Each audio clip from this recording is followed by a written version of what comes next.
Now 5:30, and we do have quorum present. So I will call this meeting of the Madison Plan Commission of July 25th, 2022 to order. First, we will get some information from our technical facilitator.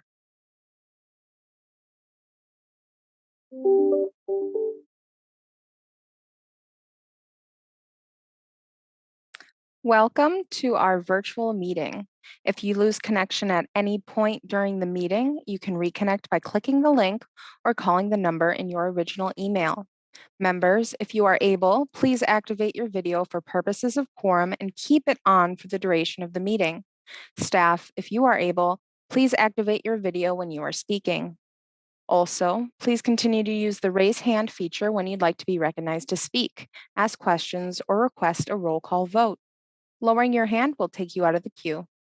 Members of the public who have registered to speak, the name you entered in Zoom must match the name you entered in registration. You will remain muted until called upon. The clerk will tell you when your time is up.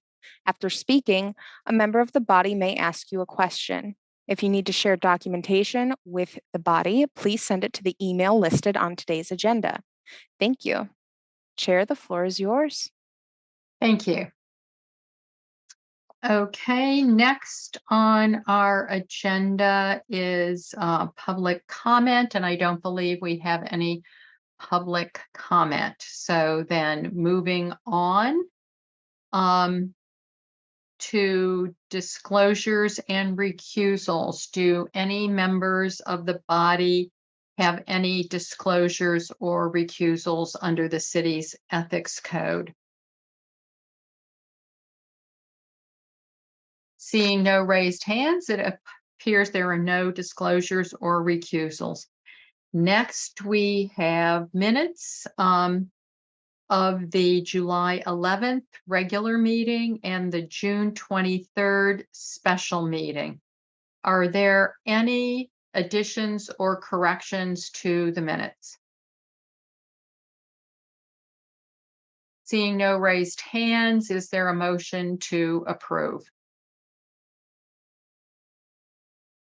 Moved by Commissioner Fernandez. Is there a second? Seconded by Commissioner Solheim. And I will assume unanimous consent unless I see a raised hand to object. Seeing no raised hands, the motion passes unanimously. Okay, upcoming meetings. We have regular meetings on August 8th, August 29th, and September 19th. Whoa, September 19th, getting right into the fall there. Anyway, okay, those are our next meetings. We do have some special items of business. Agenda item 2, Registrar 71167, incorporating health and safety goals, strategies, and actions into the city's performance excellence framework. And we will hear from Kara Kratowitz on that. Thank you. Welcome, Kara. Thank you, Chair. Yes, my name is Kara Kratowitz. I'm the Performance Excellence Specialist in Human Resources Organizational Development, and I'm here to talk to you about Registrar 71167. I've been with the City of Madison for 7 years, been in finance as the data projects coordinator for 4 of those years, supported the mayor's office as interim deputy mayor, and now in this role as performance excellence specialist. I help our organization design systems level policies and frameworks to help us meet our vision, mission, values, and service promise. And I'm joined today by Eleanor Anderson in the finance department. And Ellie, could you introduce yourself, please? Hi, everyone. Pleasure to be able to speak to you tonight. I'm Ellie Anderson, and I lead our city's data team, which is part of the finance department.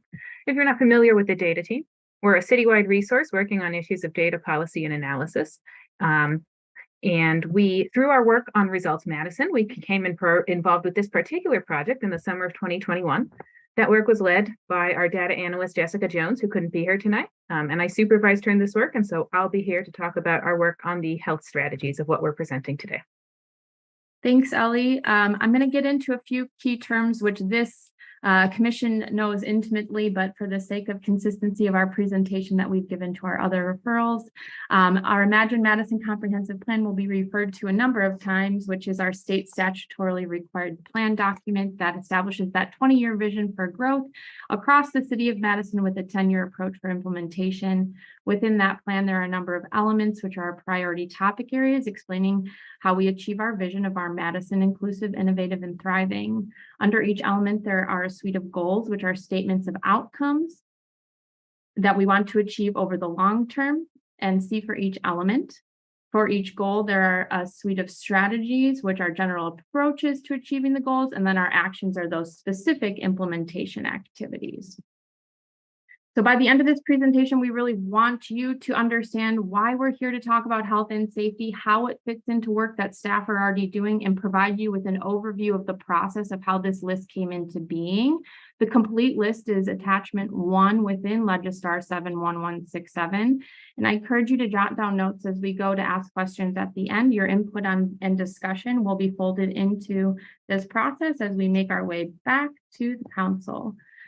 It's one thing to have a plan like Imagine Madison, and it's another thing to move towards the results associated with that plan. As you are likely well aware, the plan for Imagine Madison was adopted in 2018, establishing 6 elements of a great city with associated goals, strategies, and actions. Later that year, performance excellence was established and created a 7th element of a great city, namely health and safety, which was intended to create a framework to encompass all city services. We know that state statutes don't require health and safety, but for the purposes of what we're doing with our budgeting process, we needed a framework to cover all city services. While health was used as a lens throughout the Imagine Madison plan creation process, that need for health and safety was really clearly articulated by our agencies as they were looking to craft their budget proposals aligned with the adopted strategies and actions within the Imagine Madison Comprehensive Plan.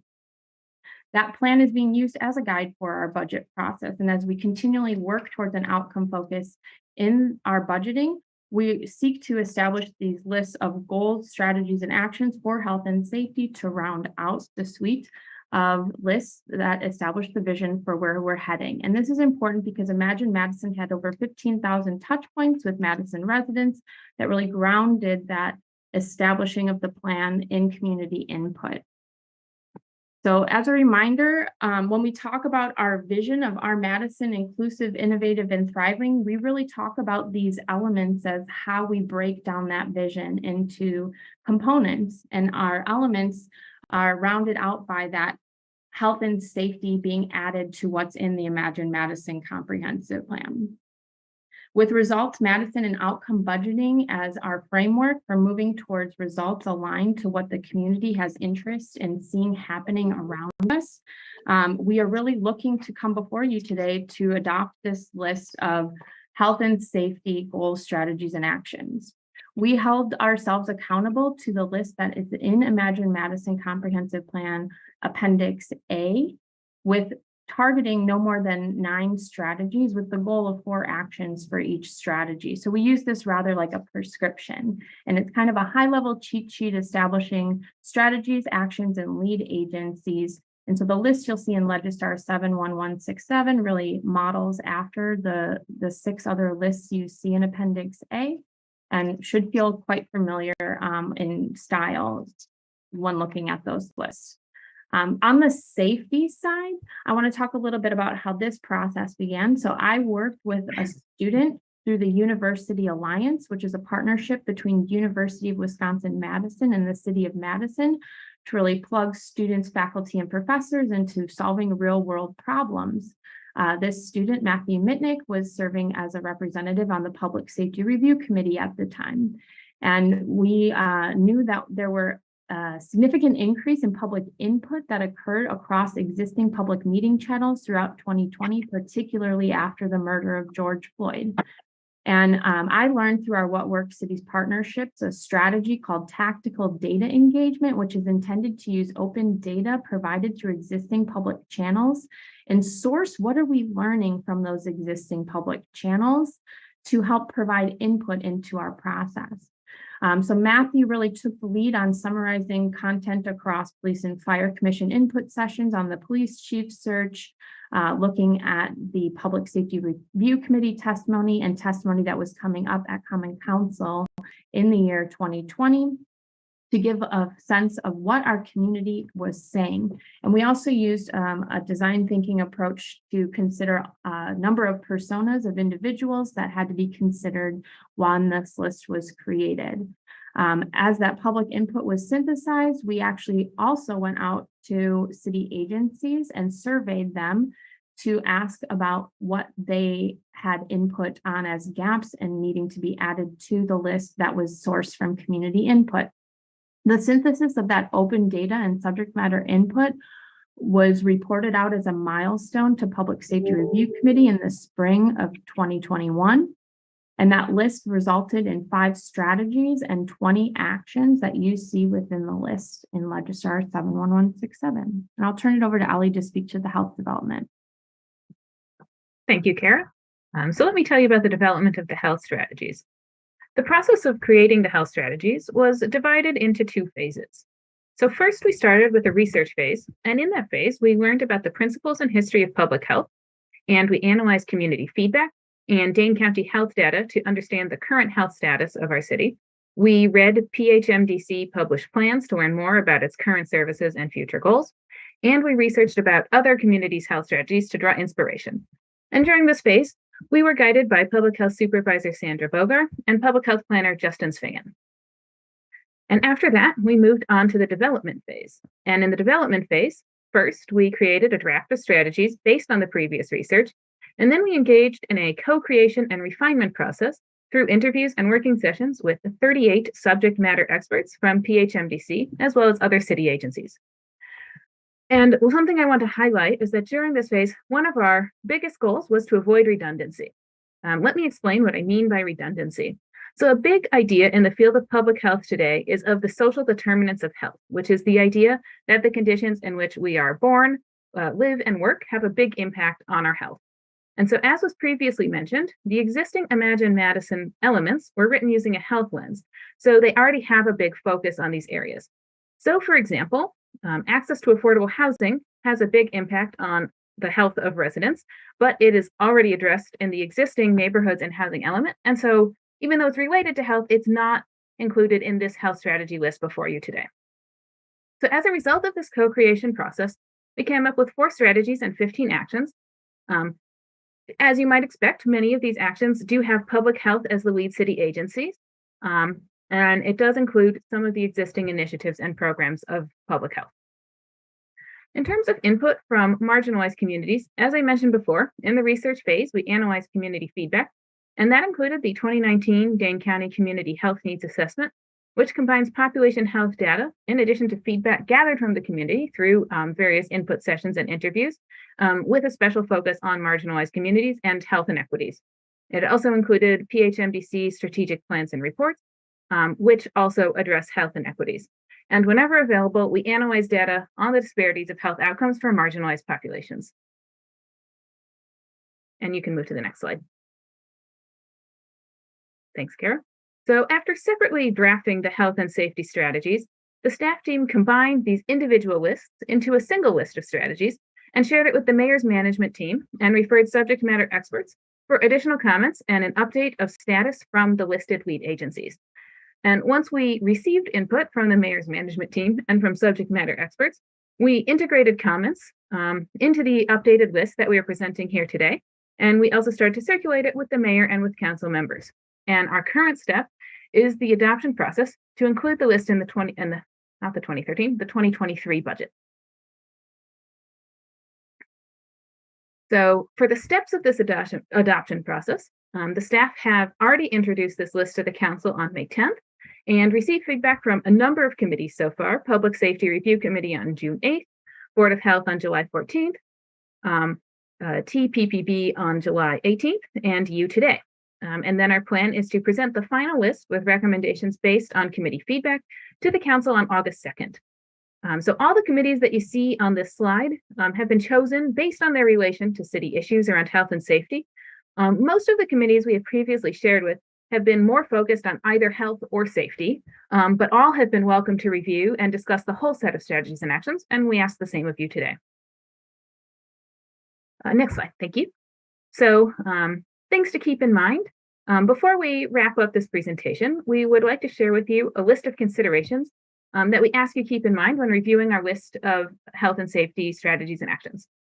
So first, this list is meant to establish a vision for where city servants' investments are headed, but is not intended to be a comprehensive list of everything that we do or already do. We also want to acknowledge that we do work in a changing environment, so this list aims to be specific, yet also nimble. Another thing to keep in mind is that all agencies have at least one, all actions have at least one lead agency assigned to them. But it's important to note that lead agencies are not expected to completely work on the strategy alone or in isolation. City agencies will work together. And lastly, we ask that you keep an open mind, focusing on a how can we mindset, while balancing our ability to realize the strategy or action in the coming time. And there is one more update that I'd like to share. Given the changing landscape with the Supreme Court's ruling in the Dobbs case, staff has considered how the topic of reproductive justice could be addressed in the health and safety materials. We've reached out to subject matter experts to develop some language and to potentially include some additional actions around reproductive justice, something along the lines of the resolution that the council has already passed relating to reproductive justice, but we haven't completed this work. So I wanted to let you know that we are working with staff and with the council regarding this, and that we hope this will be included when the health and safety materials are slated to go before the Common Council on August 2nd. And you can see here, there is Kara's contact information included in the presentation if you would like it. And with that, I'll turn it back over to Kara. Yes, so just as a matter of folding in all the commentary we've received to date, staff are taking our due diligence to look at the feasibility and ensuring no redundancy with any of the comments made. To date, we have identified 4 changes that are, I think, rather some small in nature, looking for the consistency of language around substance misuse, including fentanyl specifically as part of the opioid misuse, and then the 2 reproductive justice actions that Ellie is speaking to are our current flags for folding into this process, and look forward to any commentary or feedback you all have for us to consider as we move towards adoption.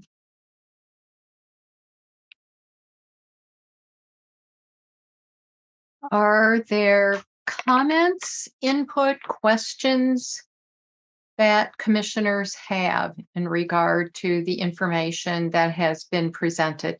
This is an important change in our comprehensive plan, and so insights are welcome.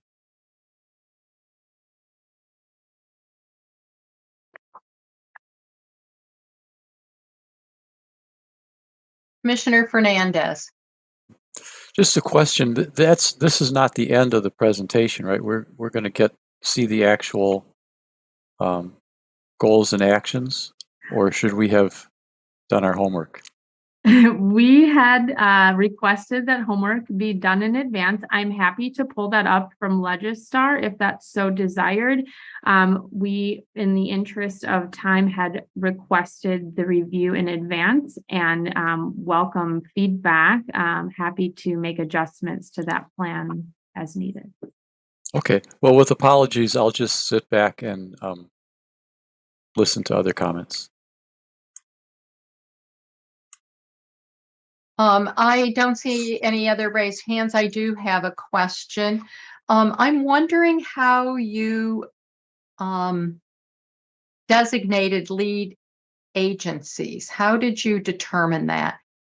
For example, looking at strategy 1A, B, and D, I particularly focused on planning, and I'm wondering what role you see for planning for those 3 and how you decided that. Oh, it looks like Heather has something to say about that. Heather.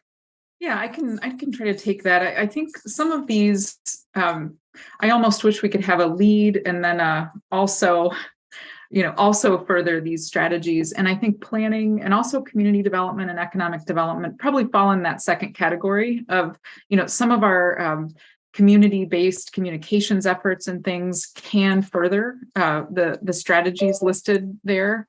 And so I think we were comfortable being listed as a lead agency, but we really do recognize that we're not at the forefront of furthering that strategy. But I think, again, in our communications efforts and connections with community organizations, we can help to keep that in mind and center it in some of our work. So kind of a supporting role in moving this forward. Okay, Kara, thank you, Heather. And Kara? I'll just add to that, thank you, that in general, we try to look at the roles and responsibilities of agencies as they exist today, but the vision around the elements and what we're doing with our budget process to work towards an outcome focus is to encourage more agencies to see them as co-creators and collaborators to achieving the outcomes and the goals that were set forth for each of these elements. And so we did take that first step, as Heather said, to look at the most logical lead, but there are some of these other agencies who play strong supportive roles. Thank you, Kara. And we do have some raised hands now. Alder Heck. Thank you. I just wanted to recognize staff for their efforts on this. And I really do think it's important and that it was key to recognize this shortcoming, and this will come in handy in the future. This is perhaps the fourth time I've seen this because of various committees and things, but I learned something new each time. So thank you. Okay. Thank you, Alder Heck. Alder Paulson. You're muted. I clicked the button and I must have missed it. So, but I was wondering, sort of from this body's perspective, sort of what we might do with it next. Maybe this is a topic for a future special discussion. I know we've got them booked out kind of far in advance, but this is going to be with us for many, many years. But is it going through? Let's take a look at a bunch of permitted uses in the zoning code and maybe reevaluate them kind of given this list of criteria, or pick a couple of these things and say, strategy 4, option B, continue to collect and convey solid waste and wastewater, maintain the safety of the physical environment. So we go through and kind of evaluate that and say, where might in our planning process do we need to think about that? So I'm just curious, what's the Plan Commission going to do with this document once it is approved? It looks like Heather has some comments for us. Heather?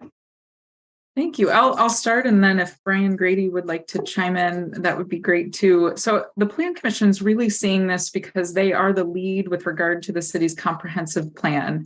That is one of the key roles of the city's Plan Commission.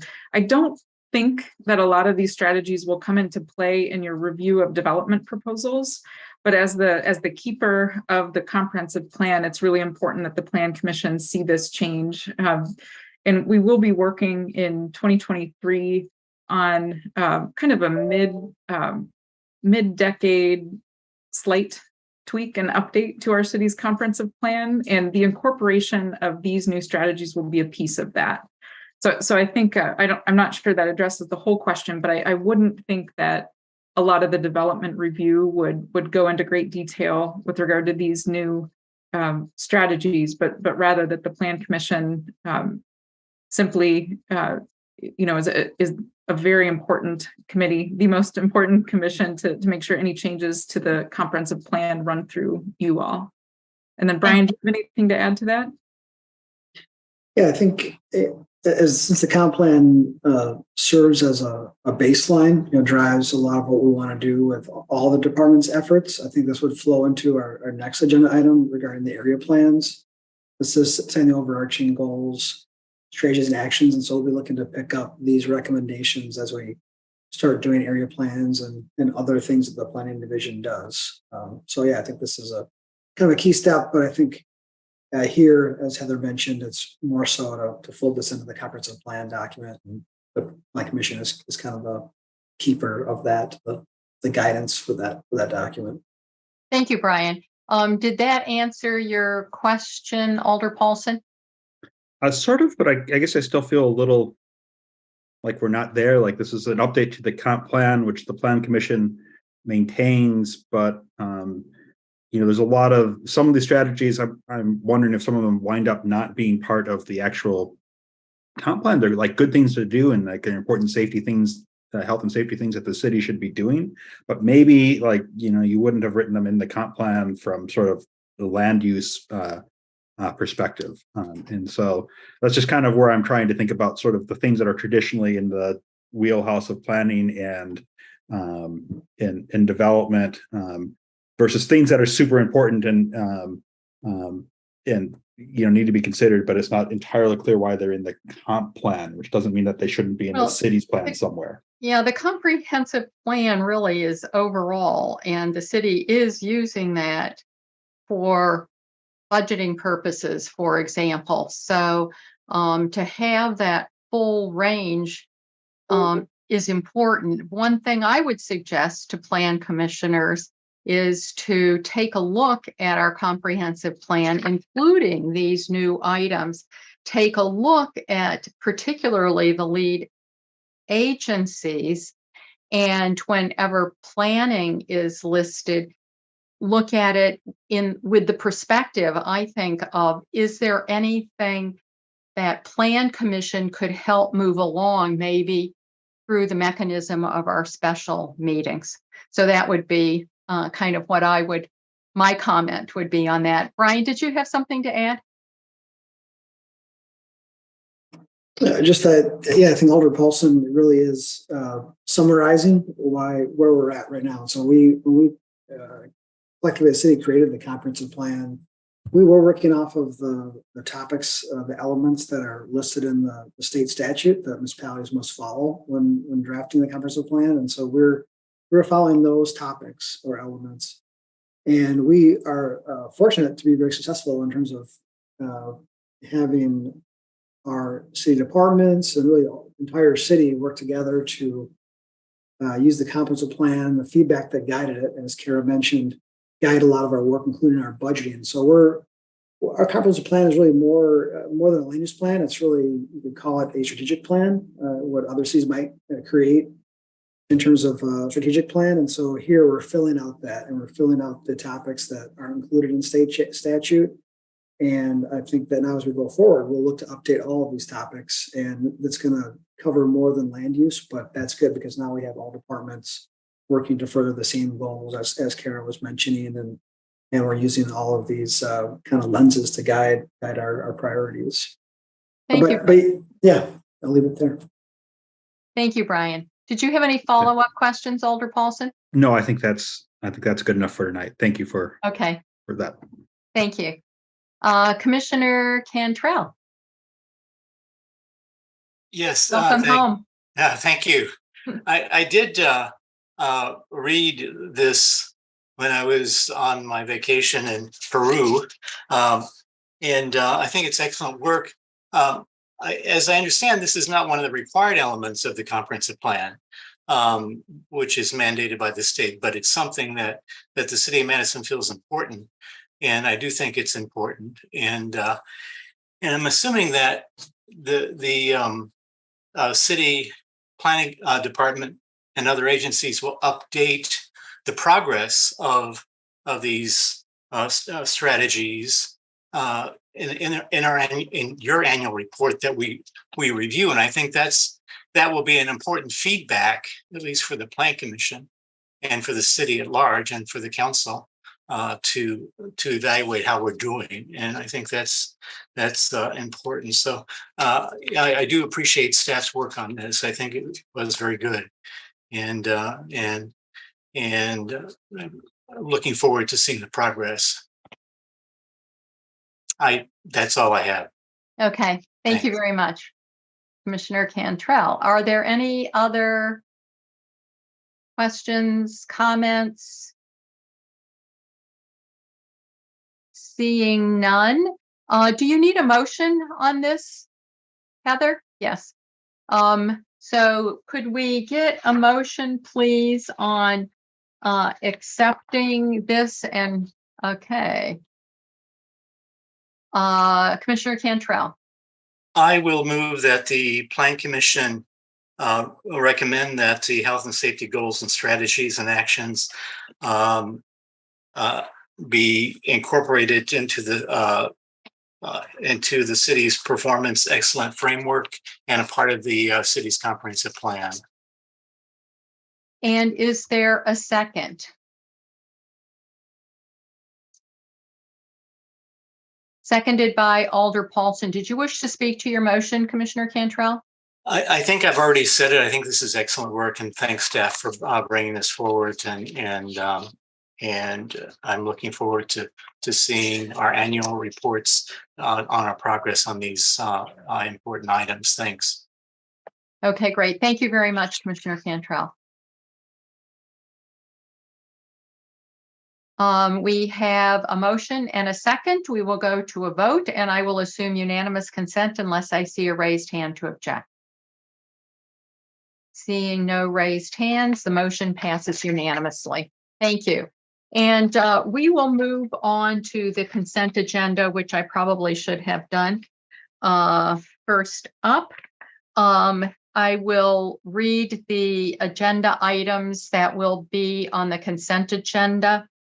And just so folks know, it is the custom of the Plan Commission to remove from the agenda those items on which the staff believes an application has had sufficient review to warrant approval with all of the conditions placed upon it by the various city departments, on which the applicant accepts those conditions, and there are no individuals who have registered to speak in opposition to the item. So those are placed on the consent agenda along with any referrals, and they will be addressed all as part of the consent agenda. Then people interested in those items can sign off. Unless a member of the Plan Commission requests separation. So there is always that option for a member of the Plan Commission to request separation. Then it will be taken out of the consent agenda and considered in our regular course of business. So again, the agenda items that would be on that consent agenda item 9, which is a referral at the request of the applicant to August 8th. And then on the consent agenda item 10, 11, and 12.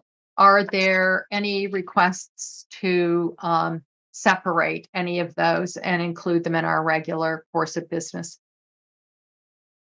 Could you just repeat that, please? Which items? Yes. Agenda item 9 for referral, agenda item 10, 11, and 12 as part of the consent. Any requests for separation? Seeing no raised hands, I will read these items then into the record. So again, for referral, agenda item 9, Registrar 71648, at the request of the applicant, referred to August 8th.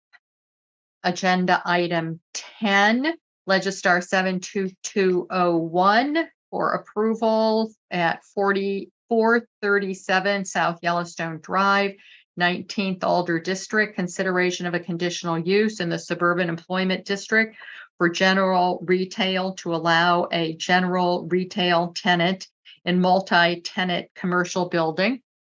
Agenda item 11, Registrar 72202, located at 2253 Keyes Avenue, 13th Alder District, consideration of a demolition permit to demolish a single-family residence. And lastly, agenda item 12, Registrar 72203, located at 4035 Owl Creek Drive, 16th Alder District, consideration of a demolition permit to demolish a street-facing wall of an office industrial building to allow construction of an addition. Do we have a motion for Commissioner Cantrell? Move approval of the consent agenda and including the item number 9, which is referred to the August 9th meeting. And is there a second? Seconded by Commissioner Shepherd. Did you wish to speak to your motion, Commissioner Cantor? No, Okay, thank you. thank you. Okay, and we will come to a vote, and I will assume unanimous consent unless I see a raised hand to object. Seeing no raised hand, the motion passes unanimously.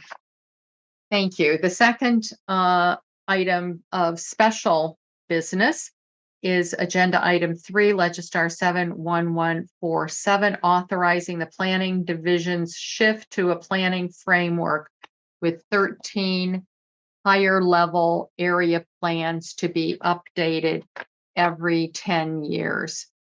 And who is going to be speaking to that? Brian, Yep, Okay, I'll give a Brian.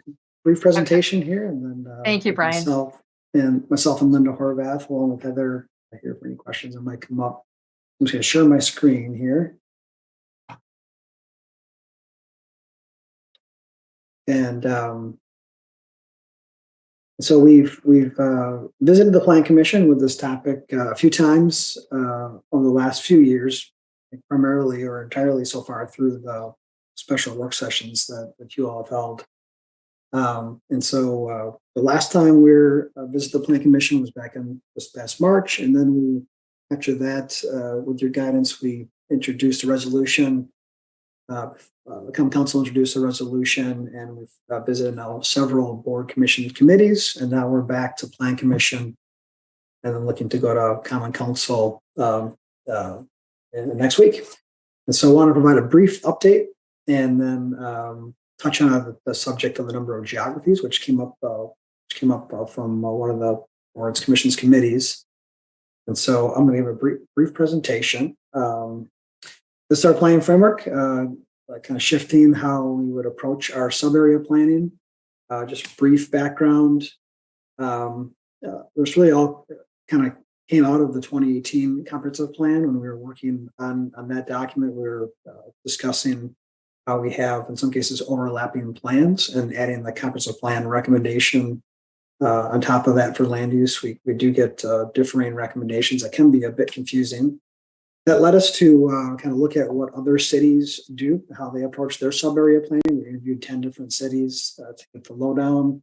Again, guidance from PC work sessions, one each of these 3 years here. We did, involving some some diverse community members, undertook a racial equity and social justice analysis, which primarily touched on our community engagement approach for these plans.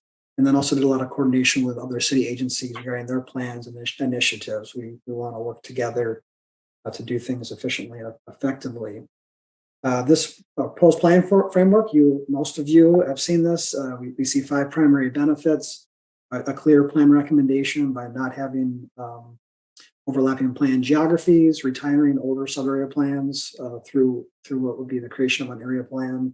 We're going to cover the whole city with land use plans. Right now, some areas don't have a more detailed sub-area plan, and just with a comp plan recommendation. The overall goal is to do more frequent plan updates. And so we're looking to go around the city and cover each part of the city every 10 years.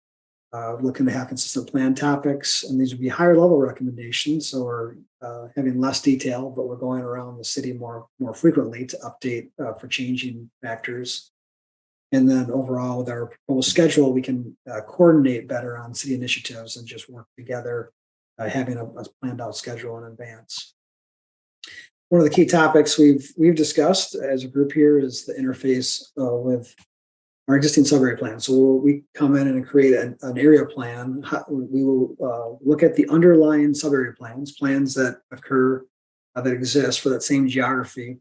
And we're going to pull out the special magnet here, and then recommendations that are in these underlying plans. These 4 examples here are in the Northeast geography, for example. We'll use our special magnet, and we'll pull out recommendations from these underlying plans if they're within the scope, the topics of these area plans, if they're consistent with current city policies, which does evolve over time, And if they're relevant to area plan communities, we kind of, if they're hitting or consistent with feedback that we're receiving, we would then elevate those recommendations from underlying plans into the area plans as we flesh those out. We have talked that we'll before we start each area plan process, we will with that authorizing resolution, which goes before the Plan Commission and the Common Council, will outline a process to review any underlying plans that exist in these different subareas.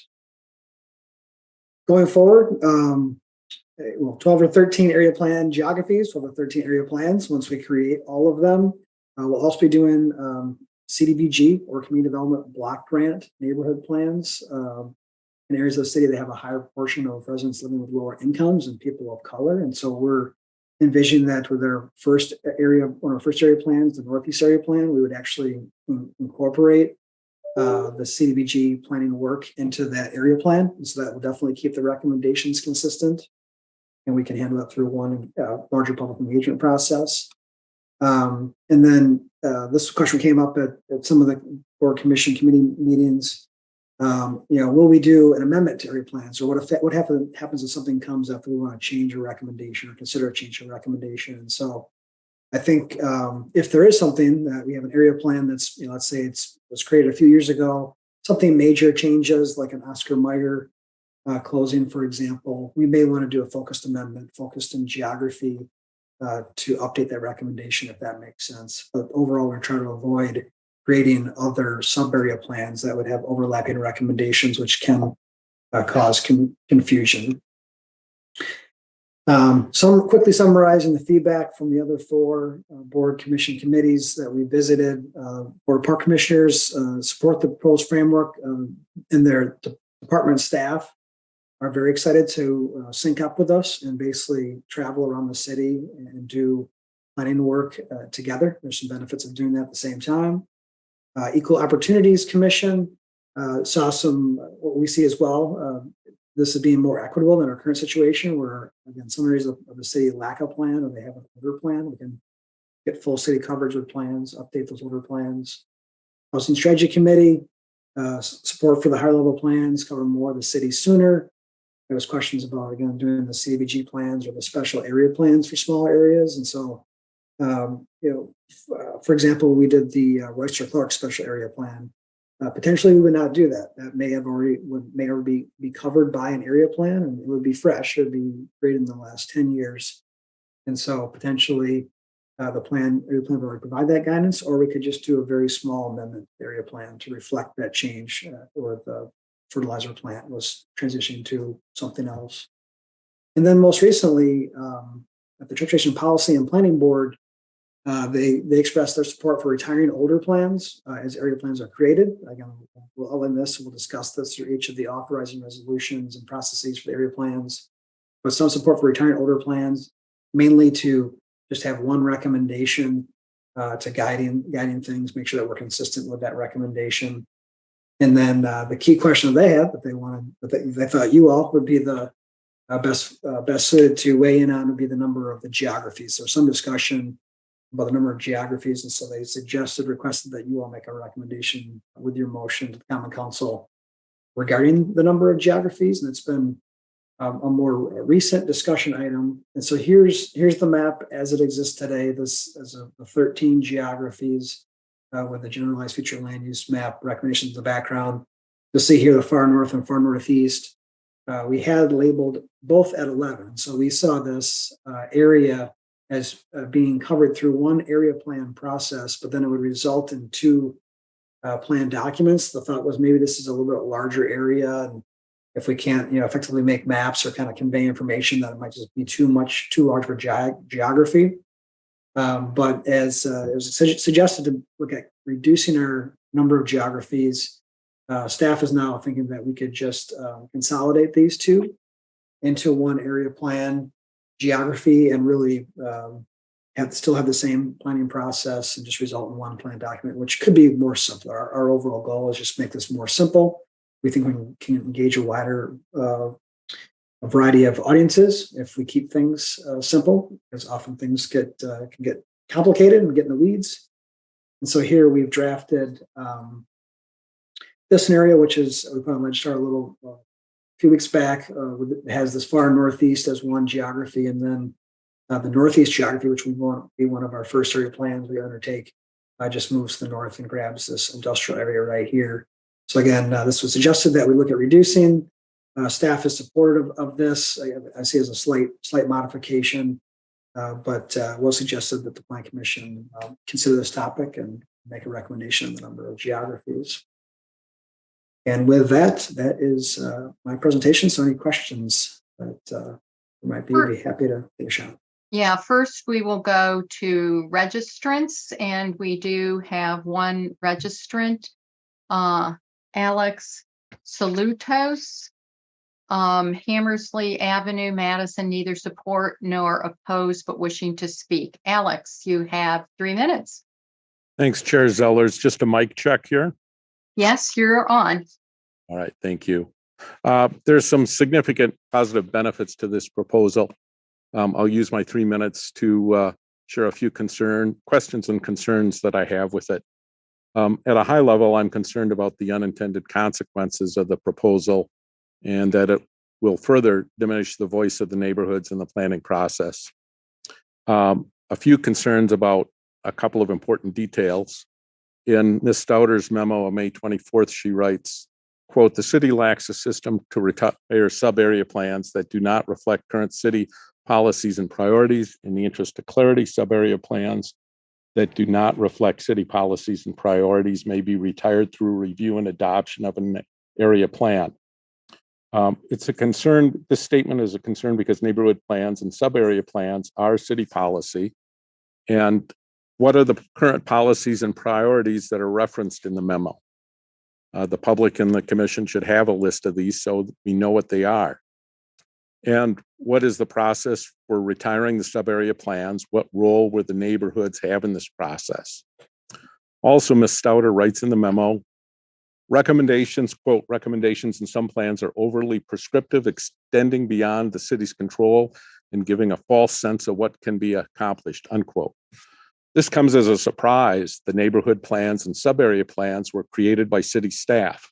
Staff and neighborhood residents put in thousands of hours on each plan, and they've all been vetted and approved by the Plan Commission and Common Council. What recommendations are not realistic? Why are they overly prescriptive? Which ones are overly prescriptive? The public and the commission should have a list of these recommendations that are too prescriptive and unrealistic. Reading between the lines, what does that statement in the memo really say? Finally, I don't see anything in Registrar that documents efforts to solicit feedback from the neighborhood associations and what their feedback was.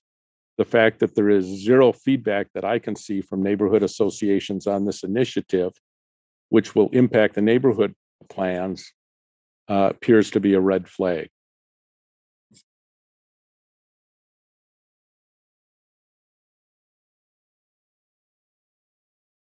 Did that conclude your testimony, Alex? I guess so. Okay, thank you. Yes, thank you. Okay, thank you.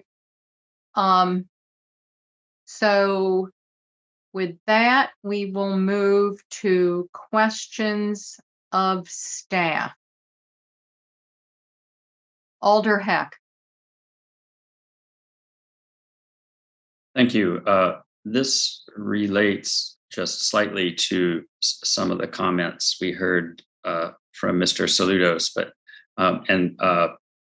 I was looking at the slide that Brian showed that had your magnet application, and I was thinking about how you envision the application of that magnet to the various sub-area plans, and do you anticipate it would be a portion of the planning process as we create these area plans, and that public engagement would be included in the magnet application? Yeah, I think it's a key question, and will continue to be a key question going forward. And so I'll note that with Linda's assistance and other colleagues' assistance, we have try to publicize the planning framework.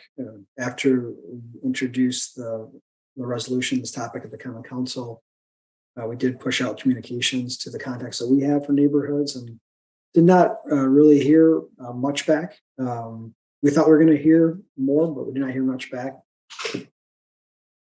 You can infer whatever you might out of that, but hopefully some folks are seeing this as some positive improvements to our process.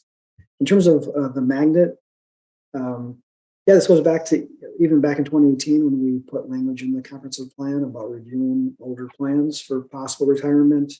The Plan Commission discussed having stakeholders, residents weigh in on the possible retirement of those plans, and so we discussed that throughout the last few years of our Plan Commission work sessions, and so we will outline a process along with the authorizing resolution. Just for the background, we really don't officially start an area plan, or won't start an area plan until we authorize that work. We want to get buy-in from the Plan Commission, Common Council, make other folks aware of this upcoming process. And so at the very initial step, we would outline how throughout that planning process, we will review those plans and how we would engage stakeholders. And so we haven't sketched out that detailed step yet, and that will refine the application of the magnet.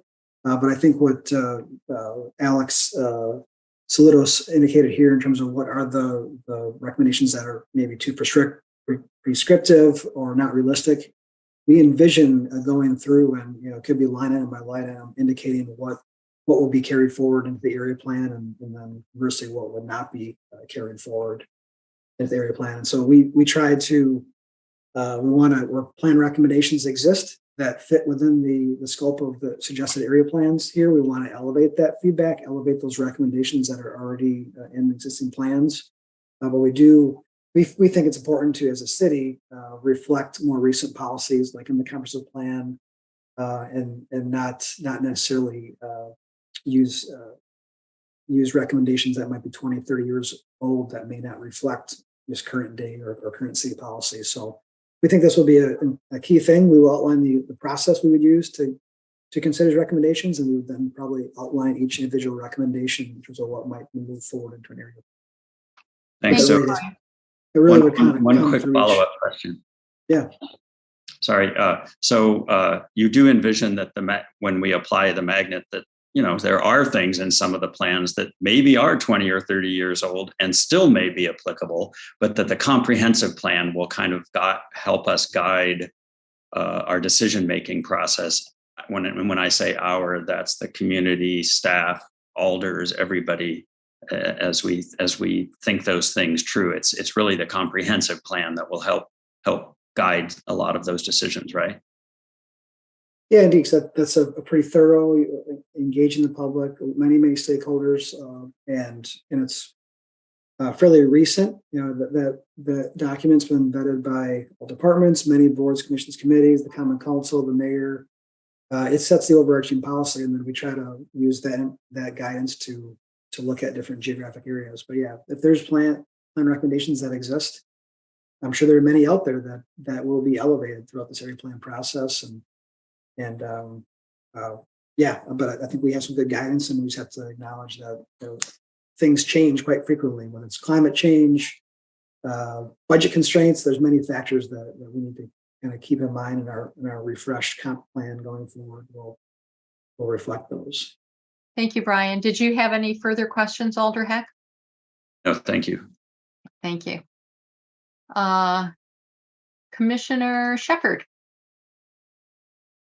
Hi, few short questions, and I'll give you time again to respond. But one quick statement, the registrant's comments, Alex, I think, again, that's something that planning will need to work through when he talked about that inconsistency. Madison has got 20 aldermanic districts, which features, again, smaller districts so that people can engage one another at that local level.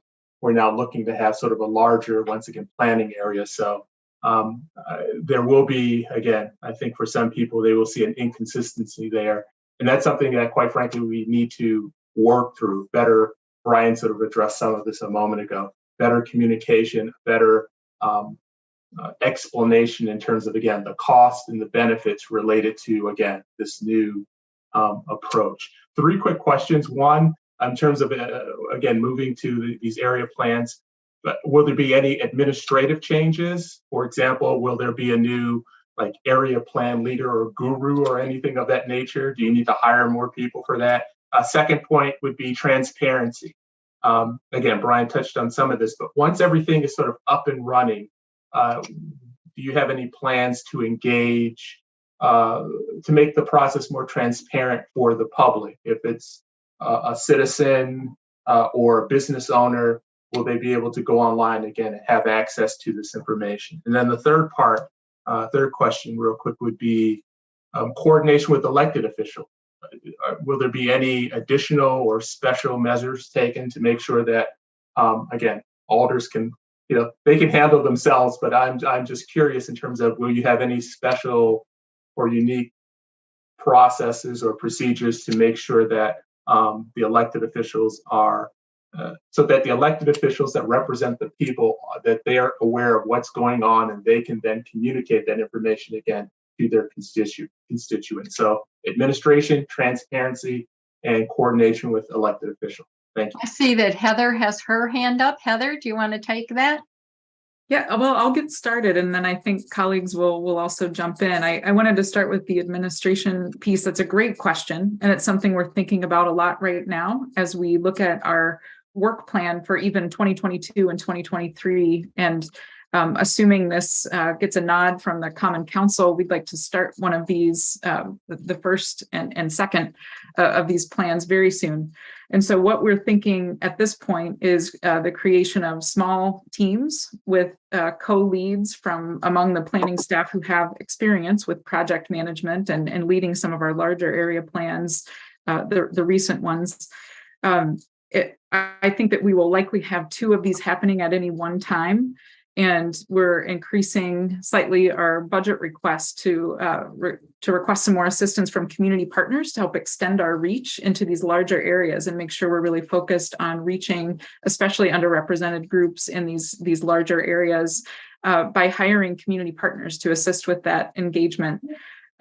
We don't believe at this point that we will need to hire more staff. In fact, I think as the years go by, one thing we hope to see, not just within the planning division, but within other divisions as well, is really a more efficient use of staff time. I think if you can imagine, working on planning processes in very small areas, varied plans, plans that are different from one another, the staffing that can result from that is not easy to predict. And often takes more time if we're focused on very small geographies. Often you have the same number of staff from planning and other agencies involved, regardless of the size of the plan area. So we're hoping we can find some efficiencies and also in the longer term, maybe shift some more of our staff time toward really supporting plan implementation initiatives. As the city does more land banking, what can we do to really lend some more support to our colleagues in other agencies around land banking and working with communities to implement plan recommendations.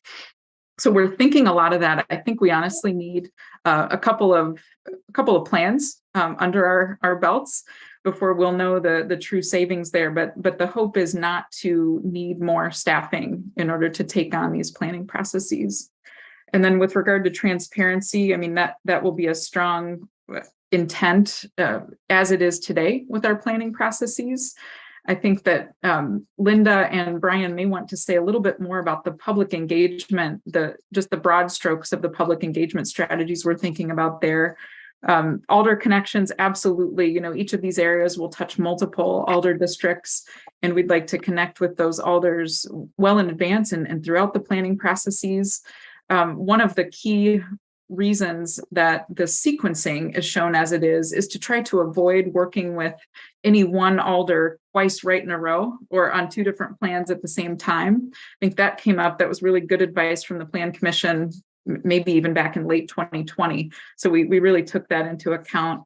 But absolutely, we would make strong connections with alders and make sure that as districts change, every 10 years, and certainly as the council changes over every 2 years, that we're keeping those connections strong.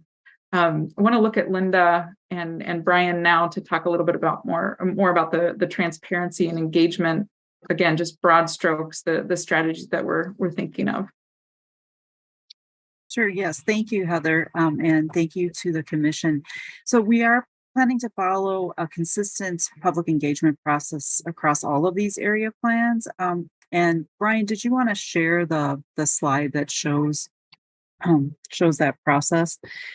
It's generally going to follow the type of process we follow for our sub-area plans today, getting things going with our background data gathering and analysis, and moving into kicking off the plan, getting out there into the community and exploring issues, opportunities, and values, and then moving into doing some initial drafting of recommendations, bringing those back to the community, using the different kinds of tools that we have been using, but always we try to explore how can we be more innovative, particularly in using virtual opportunities.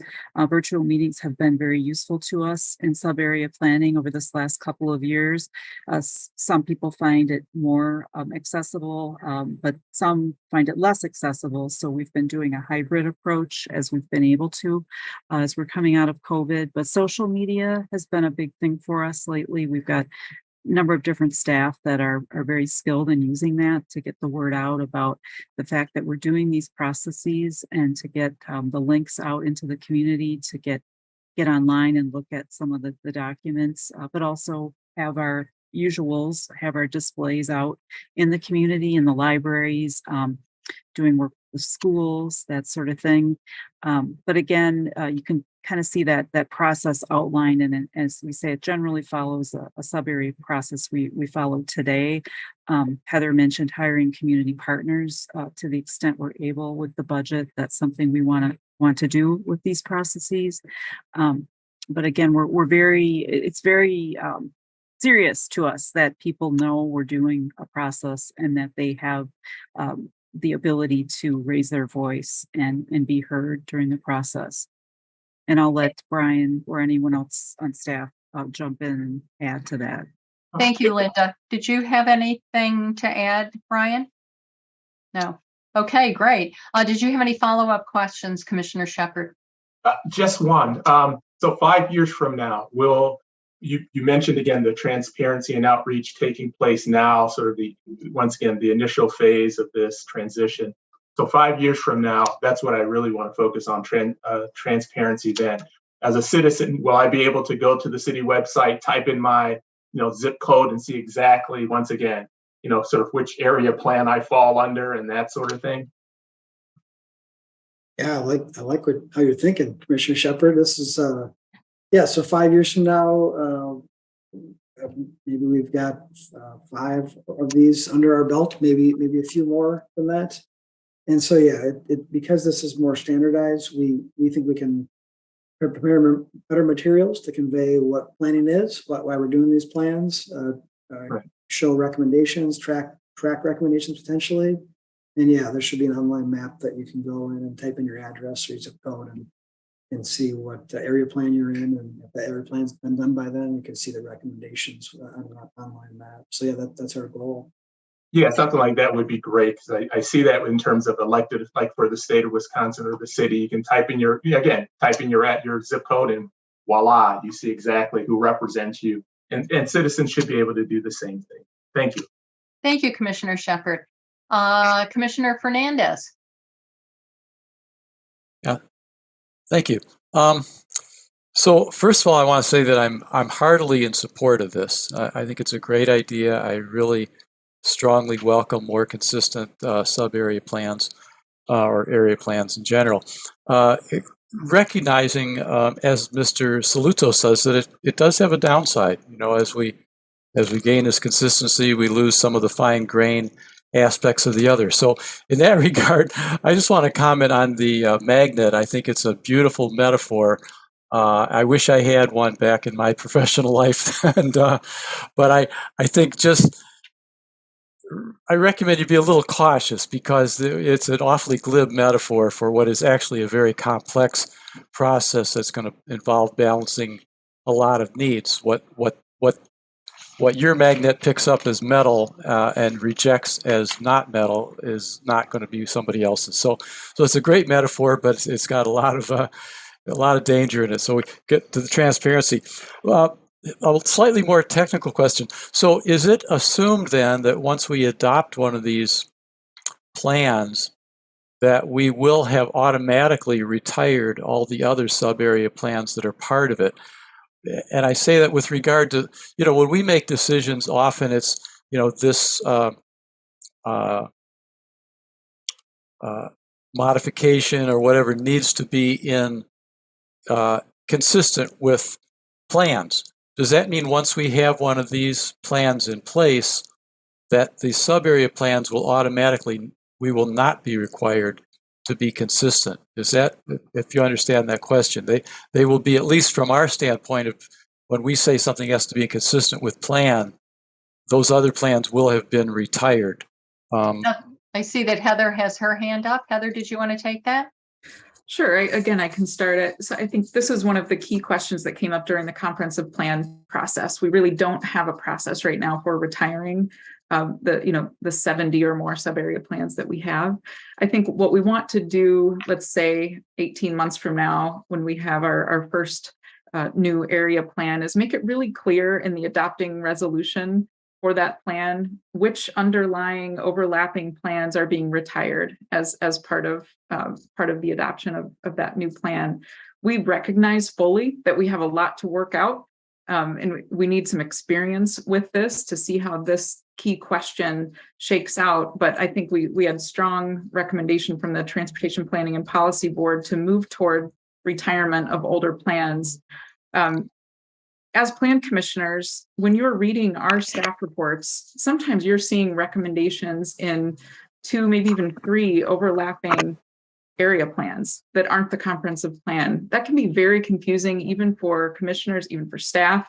Imagine how confusing that is for a member of the public, a resident in a neighborhood, to really know what to expect. Or someone who wants to invest in the city of Madison and develop new housing, for instance, looking at several different recommendations can be incredibly confusing. We want to move more toward the Minneapolis, Denver, Philadelphia models that really, there's one plan. There's a common plan that everyone can go to and have some more certainty with regard to what can be supported in an area. And so that I think is what the ultimate goal is. Now, I think we recognize that the details we need to work through. But one thing that I think will be important is making it really clear in those adopting resolutions which, older plans, whether they be 5 years old or 30 years old, are being retired upon adoption of the new one. Thank you, Heather. Did that answer your question, Commissioner Fernandez? You're muted. Yeah, mostly it did. I have a follow-up. First of all, I want to say that I would like to strongly encourage retiring those plans. I cannot see adding an additional layer of possibly conflicting plans. So I think, as controversial as it may be, I would at least speak in favor of really retiring the other plans once you've extracted the most important recommendations. But I realize that's something you're going to have to work out. But that's certainly how I feel strongly. And the only other thing in terms of the public involvement that is going to be done, Linda said we're going to be consistent public involvement strategies across these, but we also want to recognize that we don't have consistent social economic conditions in these areas, and so I think we really need to quite directly address that some of these areas may require quite a different strategy in order to get that public involvement. I was just involved today in a situation where someone was thrown out of a house for, I won't go into the story, but a person of color and a friend of mine who was who was white. This person said, "Well, would you please call the police for me because they'll listen to you." So the only reason I'm saying that, a deeply embedded kind of thing that says, well, people aren't listening to me anyway. So I want to just really strongly encourage a very specific set of outreach goals where we're dealing with a traditionally underrepresented community. Thank you, Commissioner. Are there any other questions or comments? Commissioner Cantrell. Well, I totally recommend and the 12 area plan concept that Alder Foster raised, I guess, initially, and I think it's much better, and it's much more concise, I think. I do think there's going to be lots of public input, especially in the inner city neighborhoods, especially when you get into the building form recommendations and some of the sub-area plans. So I think that we'll just have to tackle that when we get it, and some of those issues might be better suited for urban design districts, or that would address the buildings in those areas. But I think this will involve a lot of public input, especially in the neighborhoods that always bring a lot of public input, and the strong neighborhood groups. So it's probably good that you're starting out on the far east side, where some of the issues of building form and those sorts of issues really don't exist at this point in time, to a large degree. But I do think this is a very good concept, and I totally agree that this will better organize staff time, and maybe staff could be working on other very important projects, and that are important to implementing some of the comprehensive plan goals that we just never get around to. So I think that this is a really good effort, and a great staff work. Thank you. Thank you, Commissioner Cantrell. Commissioner Shepherd. Hi, I'm sorry to speak again, but just a quick follow-up. One, I think Heather continued to highlight again this new approach and the efficiencies that will result from it. I think that's an important point to make. And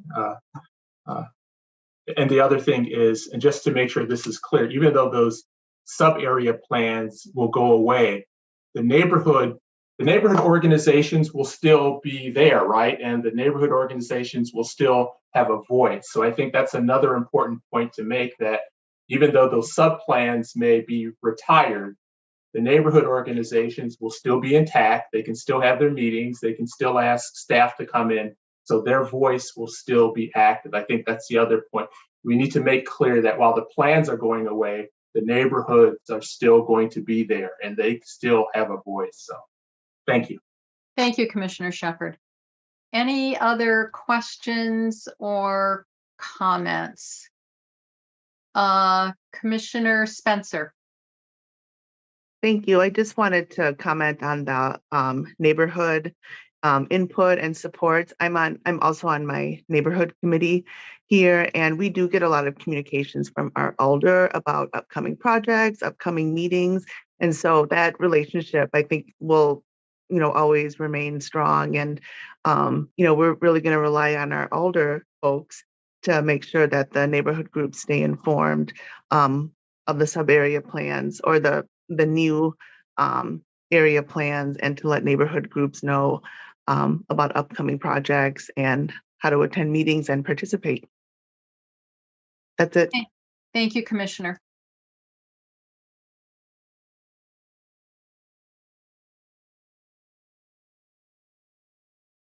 Alder Paulson. Yeah, I'm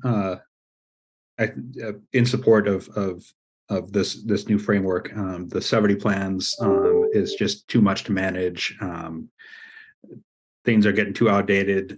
There's too much inequity. Some of the neighborhood associations are able to fundraise to develop their plans. Other neighborhoods haven't had things updated in decades. So I'm in favor of that. I was one of the folks at TTPB. In fact, I was the folk at TPPB concerned about the the number of area plans.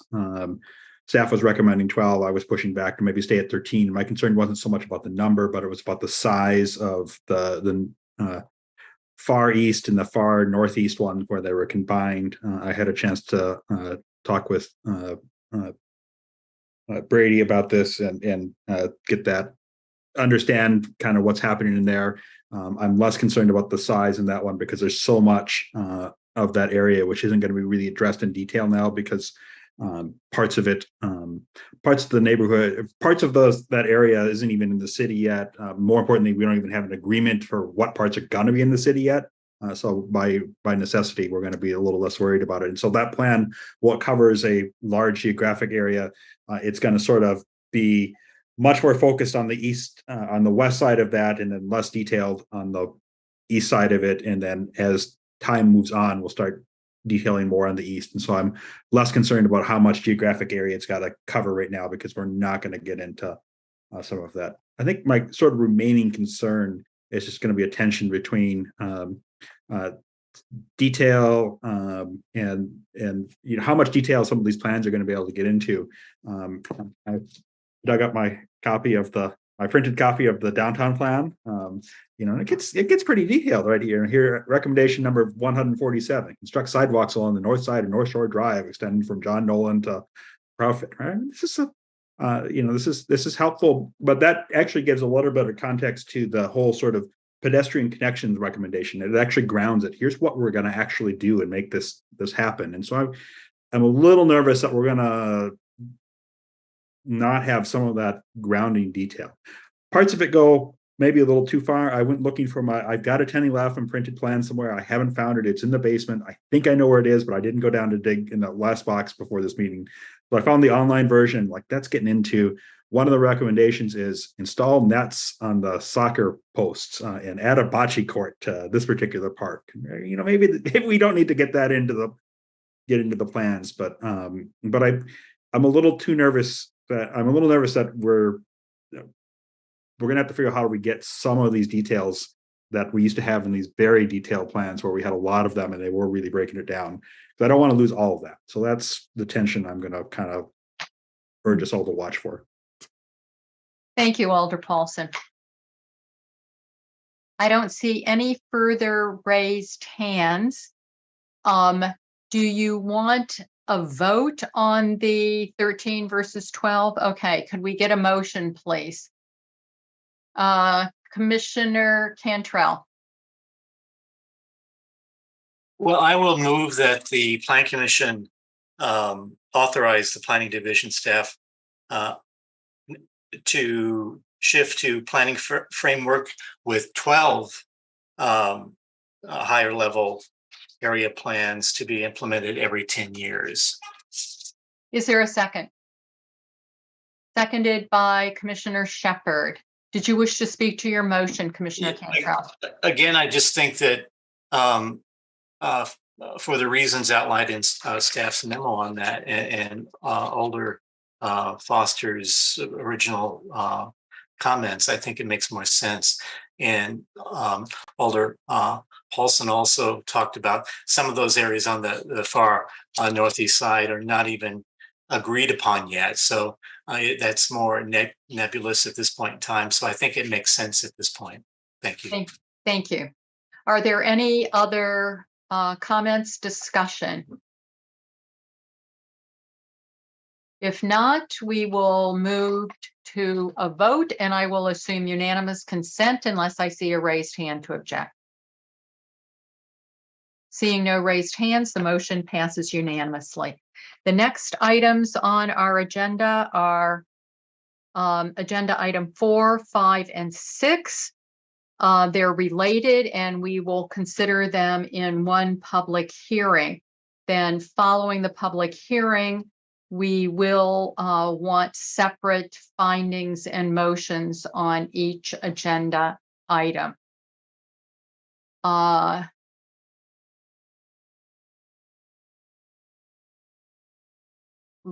Okay.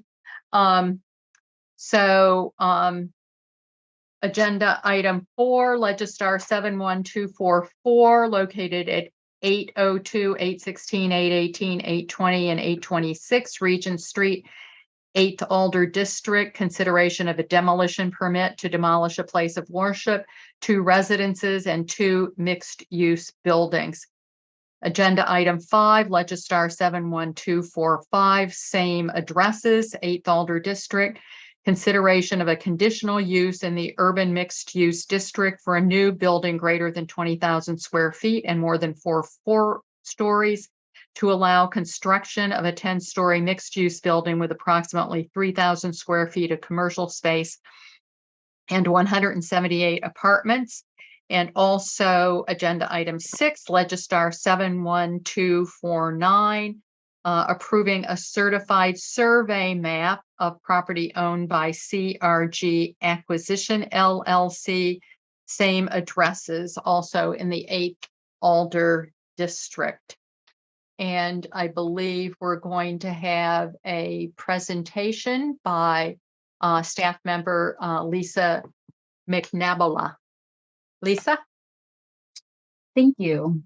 Okay, so before the commission now is 802 to 826 Regent Street, which is a 10-story mixed-use building requiring approval of a conditional use, a demolition permit, and a certified survey map. So quickly, just going over the land use items. So the generalized future land use map recommends community mixed use for the site. And then the 2012 downtown plan also recommends community mixed use. We have a third plan, the 2008 Regent Street South Campus Neighborhood Plan, which recommended general employment for this site. Staff would note that a predominantly residential mixed-use development is consistent with the allowed uses in the UMX zoning district. Then regarding the demolition permit, the Landmarks Commission recommended that the buildings at 802 Regent Street has historic value based on its cultural and historic significance as an important business in the Greenbush neighborhood that served other Italian families in the neighborhood.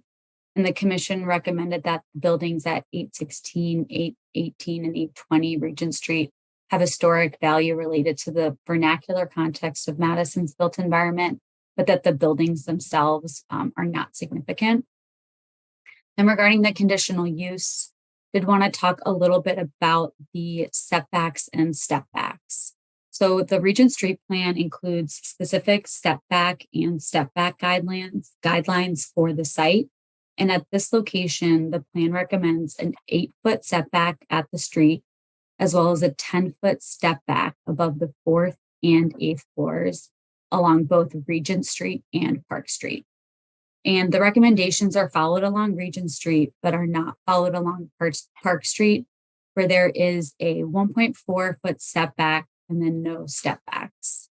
And then staff, would acknowledge that there is a 6-story development on the opposite side of this intersection that had the same recommendations for setbacks and stepbacks. It was approved with PD zoning in 2009, and it does not follow the recommendations of the plan along Park Street. But the plan's bulk recommendations. So throughout the Regent Street plan, there are setback and stepback guidelines, and they have been followed elsewhere in this corridor. So something to consider there. And then if the recommendation is that if the Plan Commission can find the applicable standards met, then the Planning Division recommends that the Plan Commission approve the demolition and conditional use and forward the certified survey map to council for approval. And then I'm available to answer any questions after the public hearing. Thank you, Lisa. And we do have some registrants. The first one is Nicholas Moan, East Wacker Drive, Chicago, in support, wishing to speak, representing Lamar Johnson Collaborative. Nicholas, you have 3 minutes. I'm here. Is my microphone unmuted? Yes, you're good. Okay, great. Thank you. Good evening, commissioners. As you heard, my name is Nick Moen. I'm with the architecture firm for the project, the Lamar Johnson Collaborative. I'm joined today by my colleagues, Alan and Veronica, who are also registered to speak and are available to answer any questions. We would like to pool our 3 registered times into one time just for ease of presentation so that we can go uninterrupted if that's all right. According to our policies, that is acceptable. So you will have 9 minutes then. Okay, thank you. I will be efficient with my time. So we've been working on this project with the developer, CRG. Allison Mills, who is CRG's Vice President of Design and Development, is also registered to speak separately at the end of this presentation about our community process. But we really appreciate you taking the time to review our project. Next slide, please. We'd like to start by discussing the design. Next slide. The commission is probably familiar with this site at a high level. We're located at Regent Street between Park Street and the south end of East Campus Mall, shown at the red triangle there on the site. Next slide, please. The site itself is located from 802 to 826 Regent Street. You can see these sites in the center diagram on the bottom of the page. We're proposing to build a 10-story building under the existing UMX zoning with approximately 165 units and 529 beds.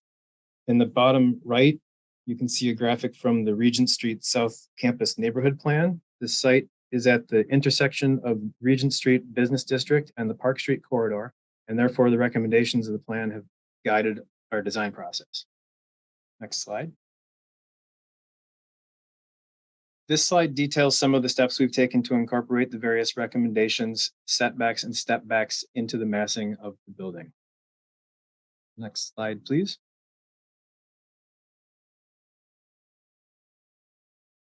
So this slide shows how the diagram then translates into the mass of the building shown in the renderings at the right. We've elected to use 2 colors of brick to give the building a distinct character at each end and help break down the overall length of the project. That was actually a suggestion that came out of one of our meetings with the Urban Design Commission. As you well know, we've been through multiple reviews with the UDC, and we've come away with many helpful suggestions from that process, which we've incorporated into the design of the project. Next slide. So this is a view from the corner of Park Street and Regent Street looking northeast. You can see the majority of the building is proposed to be clad with brick with an inset metal panel accent at the Park and Regent corner. Next slide. This is a view of the south elevation on Regent Street. The mass is broken to emphasize the main entry. Inset balconies further break down the mass shown on the lower tier there. And the top 2 floors are treated with more glazing to visually lighten the top of the building. Next slide. The southeast corner at Regent Street and East Campus Mall. At this corner, the facade is also has an accent on the lower portion there to acknowledge that this corner is an important gateway in the city for residents going to and from campus. Next slide. Okay, so the next few slides, they zoom in on the pedestrian experience. So they're close up to the base of the building to give you a closer look at that. On the east end, this is where we've created a recessed entrance plaza.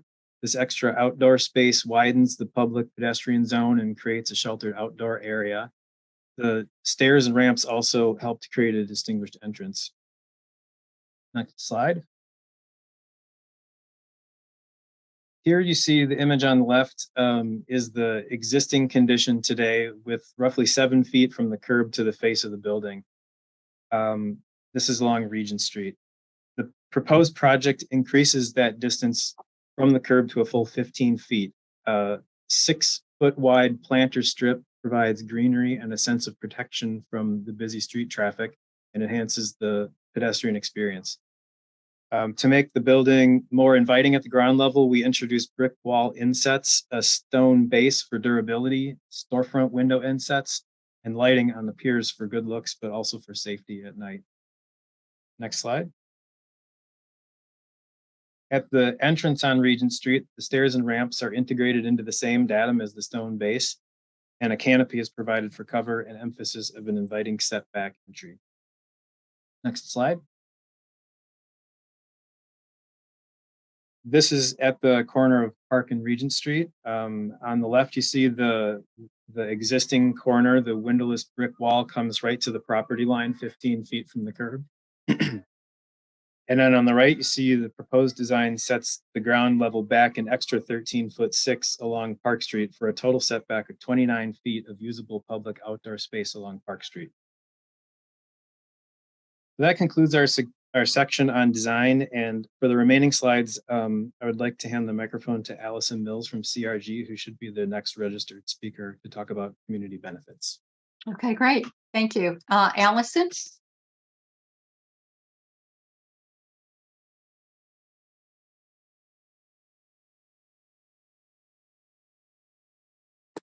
Thanks, Commissioners. Testing my microphone. Yes, it's good. Okay, great. Thanks. I'm Allison Mills, Vice President of Design and Development with CRG, the owner and developer of this project.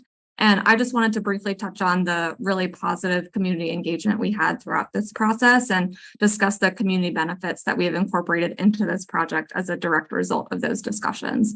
I also want to mention that Amy Lucas with Landscape Research is on the call to answer any questions about the historic report she had prepared. And John Feller with Findorf Construction is also in attendance to answer any questions about our plans and particularly the condition of the existing buildings in our demo application. Next slide, please. So we had our first postcard meeting with the neighborhood on March 10 to introduce the project, and then had a follow-up meeting with CANA leadership on March 29 to identify some key topics to discuss with the steering committee a bit more. We then had 3 additional steering committee meetings from April to June, and during those meetings, we heard a great deal from neighbors and stakeholders in the community about the importance of representing not only the history of this block, but the history of the Greenbush neighborhood as a whole in our project. And we heard many stories from the neighborhood about the legacy of urban renewal and stories that the community felt were not adequately represented in a public way anywhere else. And so it was in these meetings that we came up with the idea with the community of developing an exterior mural and public art component, as well as a history hallway that tells an inclusive history of the neighborhood in a timeline exhibition format on the first floor of our building. And beyond these meetings, we plan to continue to work with CANA and interested stakeholders to continue the community engagement process over the next few months to ensure that these projects equitably represent the community. Next slide, please. So we had proposed the corner of East Campus Mall and Regent Street as the location of this historical mural. And part of our engagement has been discussing with the community the real people and real events that should be represented here. And ultimately, our plan is to collaboratively select a local artist and work with the neighborhood to refine this vision and representation. Next slide, please. And the image in the top right shows where we are proposing to build this graphic historical timeline of the neighborhood and incorporate more of the stories of the Greenbush neighborhood that we have heard. So we have engaged with a company that specializes in gathering and building on this community input. And we are currently working to convene a committee of community members to begin the visioning process for these projects. So I just wanted to close out by saying that we have been very grateful to be able to work with CANA and the neighborhood throughout this process and are really excited that this project can offer something much bigger and much more meaningful to the broader neighborhood in a way that hopefully sets a new precedent for Madison. So thank you again for the time, and we are available for any follow-up questions as needed. Thank you, Allison. We do have some additional registrants for questions but not wishing to speak. John Feller, Edenberry Street, Madison, support, not wishing to speak, but available to answer questions. Representing JFH Findorf, Jonathan Lilly, Furrier Drive, Madison, support, not wishing to speak, but available to answer questions.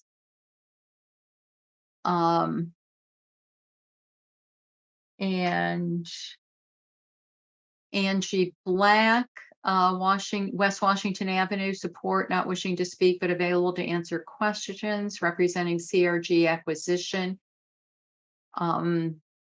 And that's it. Are there questions of any of our registrants?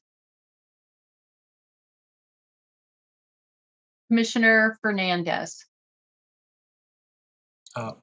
Thank you. Just a quick clarification from the architect. I thought in the staff report it said that the setback on Park Street was 2 feet. And I thought you said something like 30 feet. So I'm not quite sure I understand what the setback on Park Street is going to be and whether it's going to fully incorporate a 8-foot terrace and 6-foot sidewalk, which is, I believe, what the traffic engineering was looking for. So I think maybe Nick would be the right person for that. Nick Moan. Nick, are you the one? Sure. I can do my best to answer that question. The proposed condition of the ground floor is indeed 29 feet from the curb. The zoning requirement requires the building face to be set back 15 feet from the curb, and we're adding an additional 13 feet on top of that. The staff report is referring to the face of the building above the first floor is closer to the curb than the ground floor. You're muted, Commissioner Fernandez. So there's a 2-foot setback for the face of the building above the first floor, and a considerably more generous setback at the first floor. Yes, sir. And Okay. in addition, as the building face rises from the second story up, it does step back in smaller steps of about 1 foot at level 4, and then about 4 feet at level 9. Okay, thank you. That's all I had. Thank you. Are there further questions? Alder Heck. Thank you. Nick, this might be for you, but can you just briefly describe a little bit about car traffic and where you anticipate visitors, drop off, delivery vehicles and things to be accommodated? I see there are 3 parking places, I believe, in the rear and the exterior. And so maybe you can tell me about how those types of car that type of car traffic will be handled. Nick? Sure. So what you don't see, and we didn't include every illustration that we made because obviously our land use submission was much longer than this presentation that we gave you, but the site plan includes a drive that we're adding around the north side of the site. So there's an automobile circulation across the north side of the site that is not on the city streets, and we anticipate all drop-offs, all service, entrance, etc., happens along there in order to greatly reduce the amount of cars that would ever try to stop on Regent Street or Park Street. So that's a city right of way, or it's a drive that's actually on our property. And it's city owned, or I'm not sure I understood. I saw the drive in your submittal. It's a private drive, sir. Oh, I see. Okay. And is that one way emptying onto East Campus Drive or a road adjacent to that? It's one way from Park Street and exits on East Campus. Correct. Okay. And along that road, then, are cars allowed to stop and get access to the building from the rear? Is that what you're anticipating? Or would they be utilizing those couple of parking spaces that are back there? There are the 2 temporary parking spaces that are provided for longer term drop-offs, but the piece of the drive there's a back entrance there is also widened so that cars could pass each other if there were cars parked. And then there's also access to underground garage. And that's just for residents though, correct? So kind of people just pulling up on your private drive to the side of that, and other cars going around it if needed, going around those if needed. That's the idea. Yes, sir. Okay, thank you. That's my question. Thank you, Alder. Alder Paulson. Yeah, this may actually be a question for staff or just a general discussion later, but I'll start by asking it of the registrant. Regent Street's a really busy street, and there's traffic zooming down it pretty fast. And we started as a commission and as a city trying to talk a little bit about traffic calming. And I'm just wondering, do you think that your building helps anything on traffic calming from how it's designed? It's still sort of a big blank wall along Regent Street there, and I'm just wondering, is there anything else that we could do to help encourage drivers to slow down because they see something out of their eye and see something just to cause them to naturally slow down? Did you consider any of that when you were thinking about this project? And maybe it's not possible, but I'm curious what thoughts you gave to that. Yes, definitely. Well, there was one view that we showed where we had planters along the whole sidewalk. So with that widened sidewalk, there's not only more along the edge of the street that would, as you suggest, give people something to see and maybe potentially slow them down, but also all of the uses in the building on the ground floor are public uses. So there's, for example, in addition to the lobby, there's study lounges, there's a gym, there's going to be a retail space on the ground floor. So we're anticipating there just being much more visually active going on there, which we would hope that would be a visual cue for people to be looking around and being more careful with their driving along that block. Okay, thank you.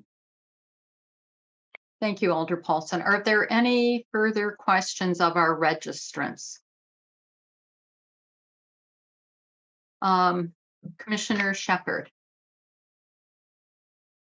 Yes, if the registrants could talk just a bit more about the historic nature of incorporating, particularly 802 Regent Street, that building into the development. There's the Landmarks has indicated that the structure has cultural and historic value, even though I don't think it once again that was recorded or recognized in other areas. But the developer talked about having a mural there and doing some other work. Can you talk a little bit more about that? In particular, I thought I read somewhere in your materials that you would try to incorporate some design features sort of in that portion of the development using, once again, some brick or some other sort of design feature. Could you talk just a little bit more about that beyond the mural? Nick? I'd be happy to take this one, but I also thought maybe Allison might have something to contribute to this. That's fine. Allison? Yeah, great. Thank you. I can touch on this a little bit. We had brought it up to the community if they would be open for us to just salvage some of the brick and perhaps incorporate that into the mural. So that's what we had talked a little bit with Findorf Construction as well about that, because we know that they have experience doing that and salvaging some material during demolition. So that was definitely part of the conversation. Part of the other historic element to this was, there's been pretty major renovations to both the exterior and the interior of this building, which is why it wasn't eligible for the Federal Register and for landmarks. And so, we had offered maybe there's a way in the mural, maybe this is one of the buildings that is represented there. And maybe, some of the bricks from this building can be incorporated into that piece of public art. Maybe some of those bricks and images and old photographs of this building can be incorporated into the historic timeline that we're proposing. And that was really received pretty well. I think over and over again, the concerns that we heard was it's not just this building, there's a bigger story in this neighborhood that we want to tell, and we want to be able to use this project to tell that story successfully. Okay, so you're really focused on capturing that culture and the history of the site. Absolutely. Yeah. And the whole block, very honestly. I mean, we'd heard stories about the corner of Park and Regent being used to being referred to as spaghetti corners, and the 4 buildings that are there don't exist anymore. And so we really felt that those were more important to capture across the breadth of the project. Thank you. Yep. Commissioner Fernandez.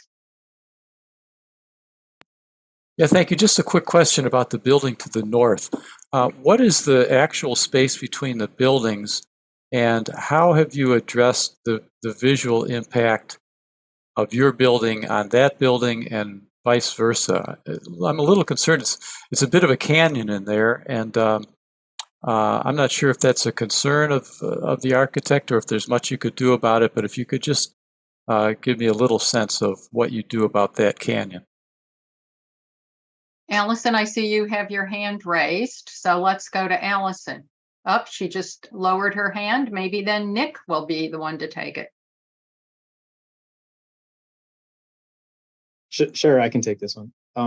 We actually worked with the Urban Design Commission on this particular point. The spacing between the buildings varies because of the unusually shaped property line, but it's anywhere from like 25 to 30 feet between the buildings. The way that we've changed or worked on the design in order to deal with those kind of views between the 2 buildings is we've arranged all the windows that potentially have a view between the buildings, so that there's always a place in any of the bedrooms in all of the residences to put a bed where you can't see the bed from through the window. There's always a window in every bedroom, but it's always placed in a way that you can't see from the office into the room, and so you can be in the bedroom without being interrupted by, for example, headlights from the parking garage next door. So we think it's a fairly good compromise, given the proximity of the buildings that are allowed to be there. Okay, Commissioner Cantrell. I also walked around the site today, and I think the first maybe 3 or 4 floors of the building to the north are parking, is a parking structure. So at least that section, that overlapping section, I think won't be too affected. But Nick might talk about that. But my question is I know that the mural is accessible to the public. Is the timeline accessible to the public? Can they view that? Is it in part of the building that they can? Is it outside, or is it in the interior that someone could walk in? And my last question is, move in, move out. Are these apartments all pre-furnished, are furnished, and so that a lot of that move in, move out will really be just personal items? Yeah, I can answer that question. Okay, First go question. ahead. Thank you. The first question, the exterior mural is exterior, but it is actually protected by the canopy of the building overhang on East Campus Mall. So we do think that'll help for, the lifespan of the building to make sure that it's protected in inclement weather. The historical timeline, because we have been talking about, incorporating photographs and perhaps some artifacts of the community and the Italian Workmen's Association, who's we've been working quite closely with throughout this process. We do want that to be inside, so it is protected from all the elements, but it's accessible on the ground floor, and it's also visible from the exterior. So even if you were walking by along from East Campus Mall to Park Street along Regent Street, you would be able to look into the glazing on the first floor and see that mural on the opposite, or see that timeline on the opposite wall. But is it accessible so someone could walk in and actually look at those artifacts? Yeah, it's accessible through the first floor. Okay. And are the apartments furnished? Yes. So to your second question, if we are anticipating 100% of the apartments to be furnished, move-ins, move-outs would happen on, a couple of days a year before the fall and summer seasons let out. Those are highly coordinated on our end with our operations team. So only a few days we're using the moving elevator for that. Okay. Thank you. That's all I have for now. Thanks. Thank you, Commissioner Cantrell. Alder Heck. Thank you. This is for Allison also. I heard you say that the building at 802 Regent was ineligible for national landmark or local landmark status. And I'm assuming what you meant was that you assumed that they would be ineligible based on what you heard at landmarks and perhaps what your consultant told you. But I don't believe those applications have ever been filed. So you're taking a educated guess. Is that what you've done in saying that? Yeah, so we have engaged Amy Lucas with Landscape Research to do this historic report of that building in particular. And she reviews the building based on all the categories that we would have to submit under in order to get perhaps federal tax credits and historic rehab tax credits for this building if we were to try to reuse any part of it in any kind of major way. And it is really ineligible to qualify for any of those tax credits or any of that federal register because of the major renovations that have happened. The windows have been replaced. There was a major renovation, on the interior. It's now a bar. And the additions that happen with the stair in the back and on the west side of the property. And then in addition, there was a fire that happened on the lot just next door that demolished part of this, an element to that building that was that used to be a part of a restaurant that was associated with the original grocery store. So we wouldn't ever go forward with that effort, just knowing that it's not eligible. Yeah, I read the report of your consultant. It was thorough. I just wanted to make sure commissioners knew that the building technically wasn't ineligible, but it's assumed to be ineligible. Thank you. Seeing no more raised hands, I do have one follow-up question. I understand, Allison, in regard to the federal level and that there is not a category and the condition may not warrant, but locally, I believe that even in the a report that was done quite a while ago, it was suggested that this might be something to be locally landmarked, which of course would not make it eligible for tax credits, but you are aware that it would have potential for being locally landmarked, correct? And that was from a recommendation that had never moved forward. Is that what you're referring to? Yes, right, Yeah. right. So locally landmarked, yes, federally unlikely. Okay, thank you.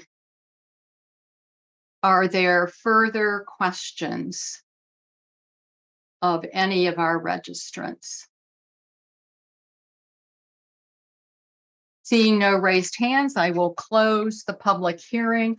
Are there questions of staff?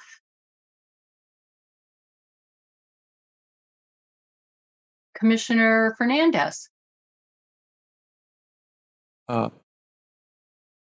Thank you.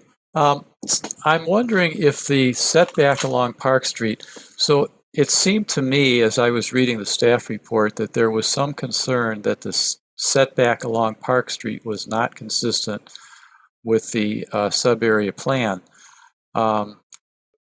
Would you say that the fact that on the first floor there is a generous setback, does that make it consistent with the plan, or do we still need to, is there still concerns from your standpoint that it is substantively inconsistent with the plan?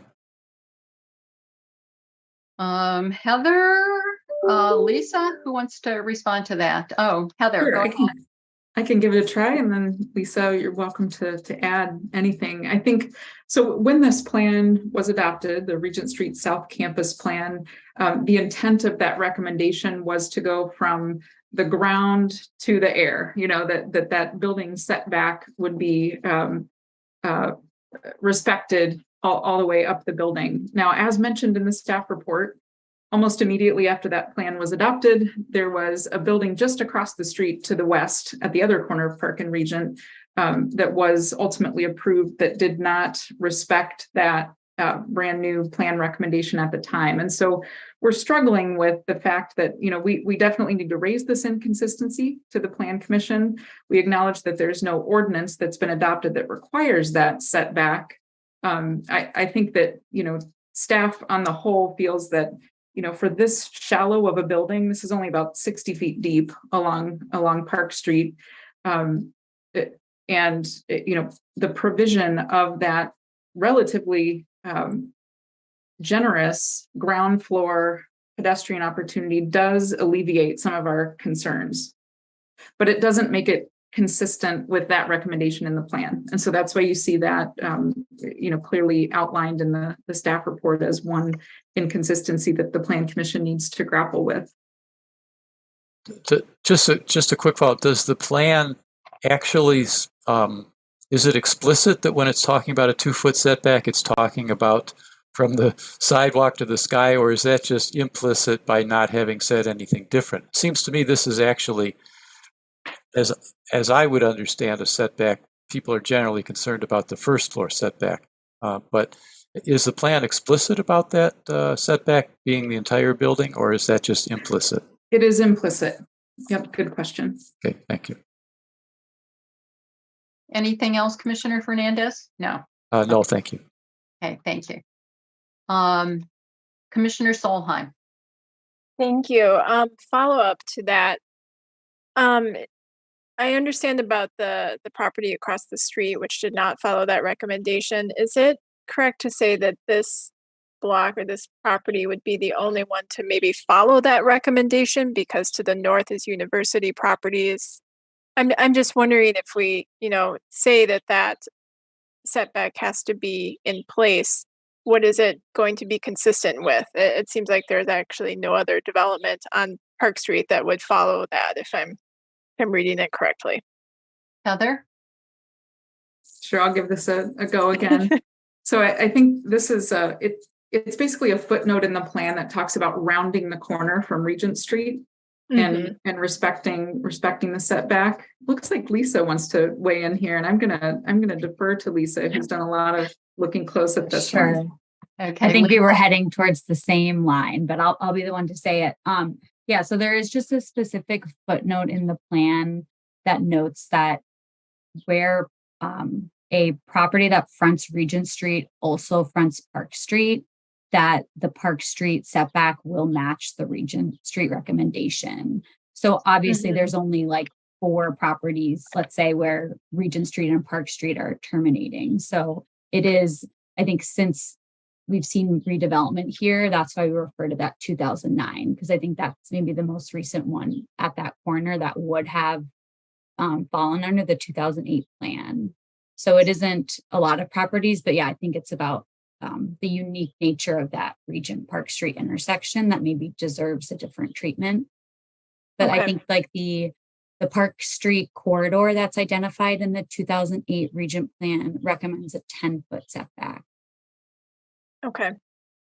Thank you. I have one more question not related to that. So there's mention in the report, and we see this sometimes, about bike parking, and the bike parking that's shown in the right of way will not count towards the bike parking minimum. Has there been any just discussion about that at a staff level, if that, policy will remain in place in the future? I'm kind of wondering how many developers then pursue the process of getting approval to put bike parking in the right of way, or if they just decide to put it in the building somewhere and, forget that process. And then we actually don't have bike parking in the right of way where most people would like to park their bike, and they instead, park it on a sign or something like that. So I'm just curious about that policy. I can try that. I will play traffic engineer a little bit on this piece. So as many of you know, that area on the terrace, I'll call it, so in the public right of way, right between the sidewalk and the street, there's a lot of competition for space in that area. And so I think that the reason for that policy is we don't want for developers to count on their use of large swaths of that area when it's competing for trees, utilities, landscaping, et cetera. At the same time, I think practically speaking, it's fantastic if we can find areas for bike parking within that terrace in the public right of way.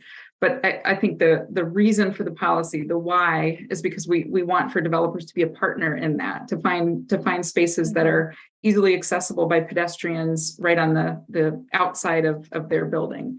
And so some buildings that result from that policy might have a very slight indentation or setback that incorporates 10 bike stalls on the private property, but it doesn't mean that they won't work with traffic engineering and others to try to secure some bike parking also in the public right of way. I think often to make these projects work well, you probably need both, and especially in extremely tight urban environments where there just isn't much, maybe there are buildings that don't have a lot of give between the sidewalk and the building. So I think that's stumbling through the answer for you. But again, I think the reason why the policy's there is because we want to acknowledge the stiff competition for the use of that space for a lot of competing interests.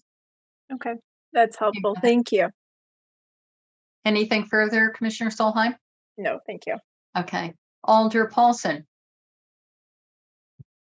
Yeah, I want to go back to my traffic calming question, and I don't want to put staff on the spot, and we may be kind of too fast or too far along in the process to really get into this, but I am concerned about Regent Street, that particular segment. People come whipping around off West Wash or coming in from the lake and are zooming along really fast there, and sometimes they hit a light or hit some traffic backup, and that's what forces them to slow down before they get into the really busy the slower parts of Regent where they have to slow down. But with so many pedestrians, we're building, we're renewing across the street at the Triangle and putting more housing right on Regent Street there.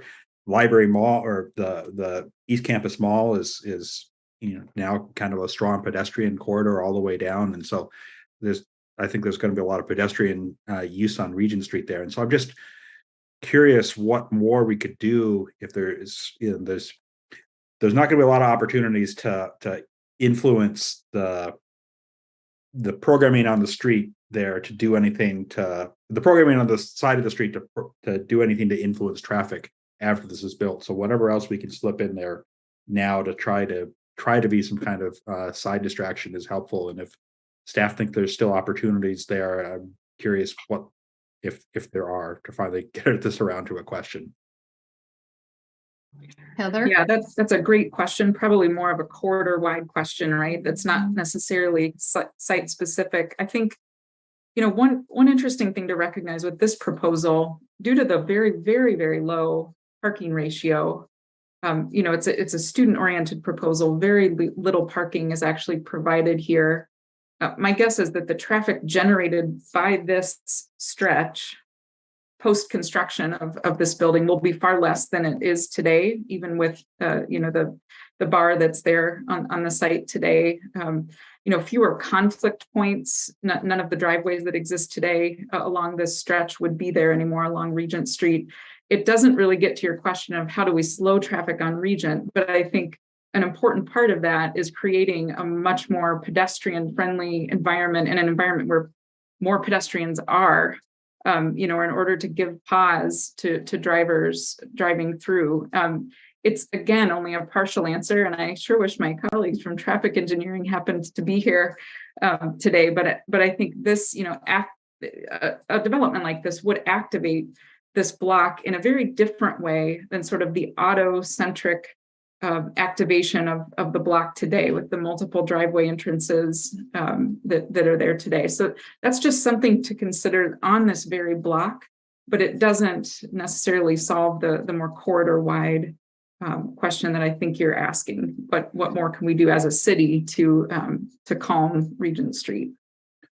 Right. I think it's a corridor-wide concern, but we're doing something big right in the corridor. A whole block face of being able to do something on the corridor, especially at a part of the corridor where it is a little, where it is faster, and it's somewhere where we really want to get slowing down. they head into the corridor. So there may not be a great answer to it, but I wanted to ask it right now, and I will not belabor the point. So thank you. Thank you, Alder. Alder Heck. Thank you.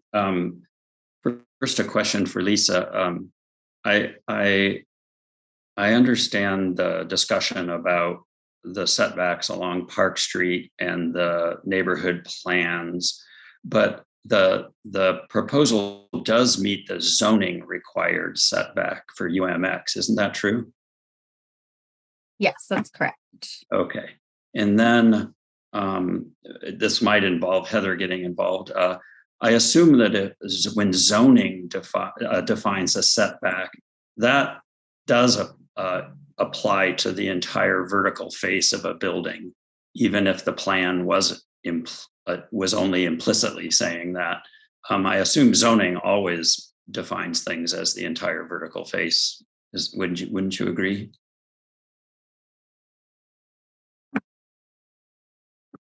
Lisa, did you want to take Oh, it? sure. I don't have as much experience with how zoning has applied to setbacks, but I know like we would never allow encroachments into a public right of way, even if it was technically like airspace, let's say. But they always measure it from the property line to the building. So whichever portion of the building comes first. Okay, so our conflict that we need to consider is really about the plans, not zoning. They seem to be doing just fine from a zoning perspective. Okay. That's right. I think just to build on that a little bit, when zoning, all of our zoning districts have a minimum setback that has to be adhered to. That is really from the ground to the sky setback. It sort of sets that three-dimensional building envelope, if you will. Okay, thank you. This does respect the zoning requirement and more. Thank you. Did you have any? Nope, I guess not. Further questions? Okay. Alder Paulson? Yeah, I have one more setback question. I think it's pretty easy. The church building that's there now, that doesn't meet the neighborhood plan, right? That's not what we would, if they were building it today, that wouldn't have been consistent with the plan. Correct. Correct. You see, yeah, okay. Okay, thank you. Mm-hmm. Any further questions of staff? Commissioner Fernandez. You're muted, Commissioner.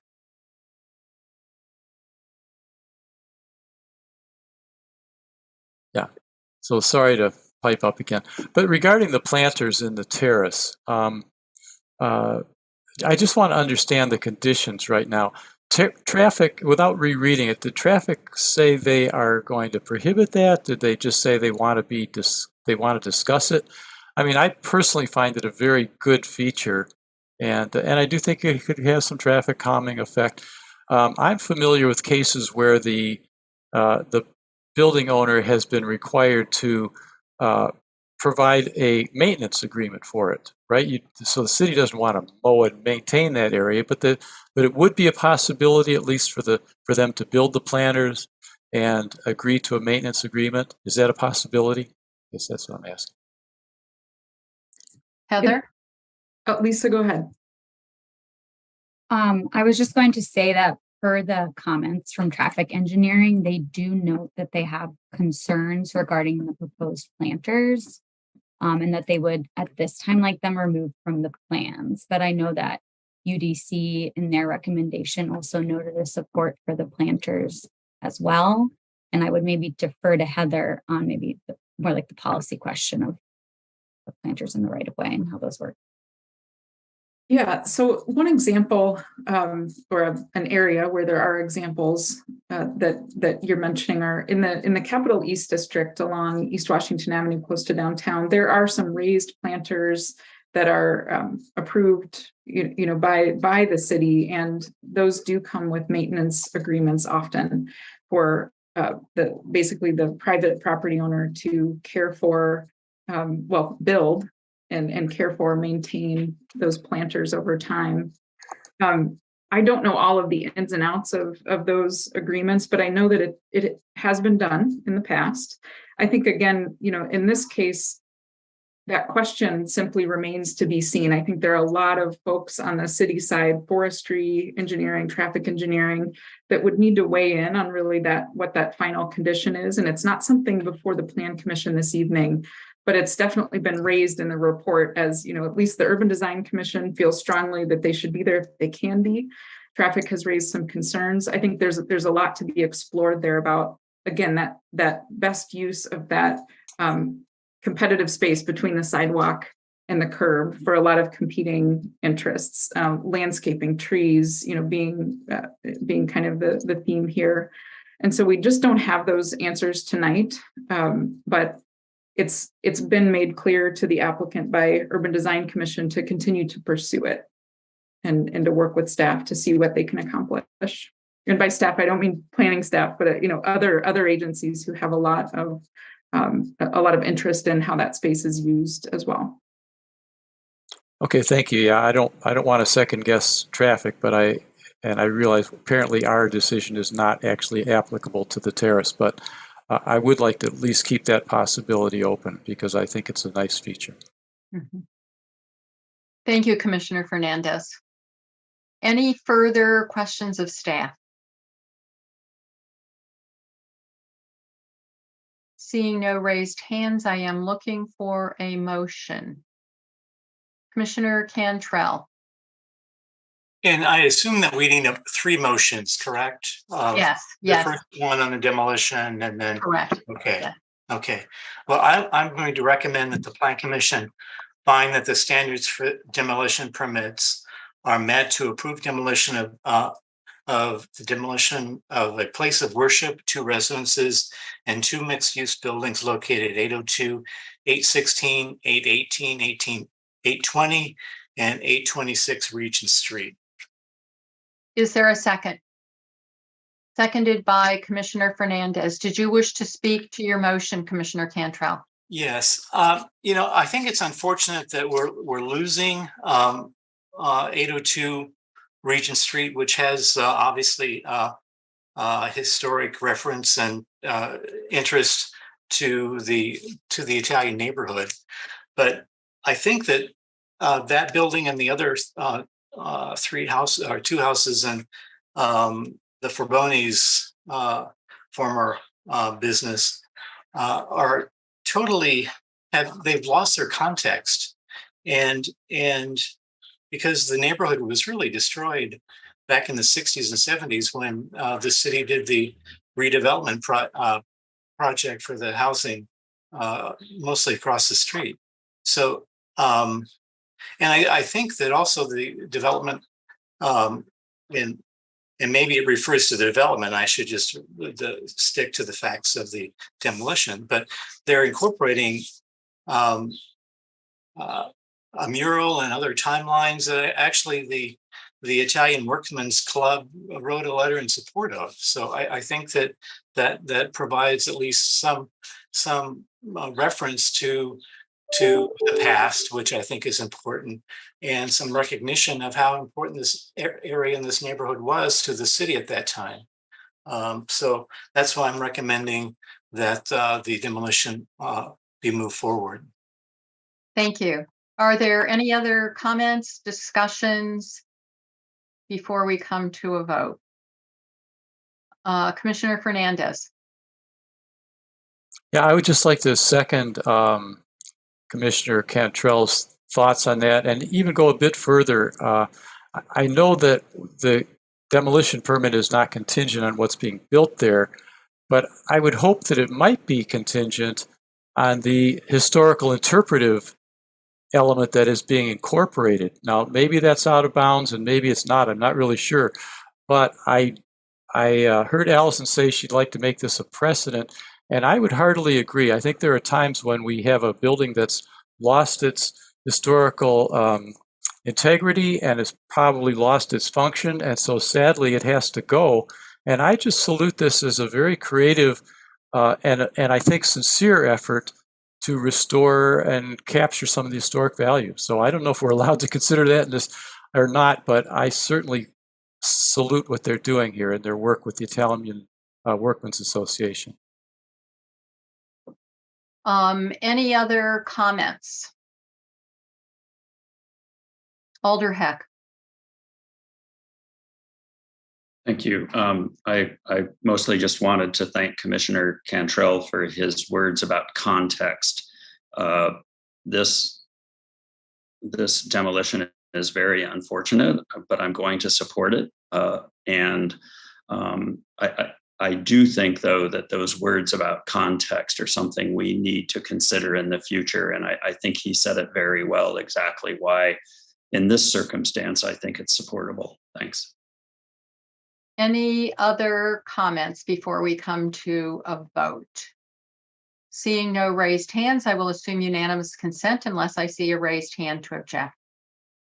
No raised hands, motion passes unanimously. Moving on, then we need a motion for agenda item 5 in regard to the conditional use. Commissioner Cantrell. Well, I will recommend that the Plan Commission find that the standards for the conditional use are met for a new building greater than 20,000 square feet and more than 4 stories, and consideration of a conditional use in the UMX district for outdoor recreation. Just to interrupt, we don't need the outdoor recreation. Okay. Staff removed that, so. Okay, sorry. That's okay. Thank you. And all to allow construction of a 10-story mixed-use building with approximately 3,000 square feet of commercial space and 178 apartments. Thank you. Do we have a second?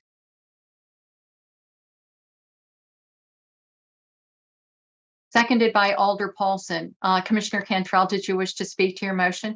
Yes, I think, again, this provides housing, which we greatly need. And we're certainly a growing community and certainly in the downtown area, that's where we want to provide it. And that's where we actually need it, so we don't use up the valuable farmland around this community. But I think this building is well designed. I think that the concern about the Regent's plan on Park Street, the setback and stepbacks, I think that the first floor large setback is one of I think it was Commissioner Fernandez. That's probably the most important one that we have, because that's where the public will be visiting and walking in front of. So, and I'm not sure what exactly we're trying to, the vista that we're trying to preserve here. It's not a Capitol view. It's not any of those views that are very important. And also Heather indicated that the width of that section of the building street frontage is only about 60 feet. So that's a fairly shallow depth of an intrusion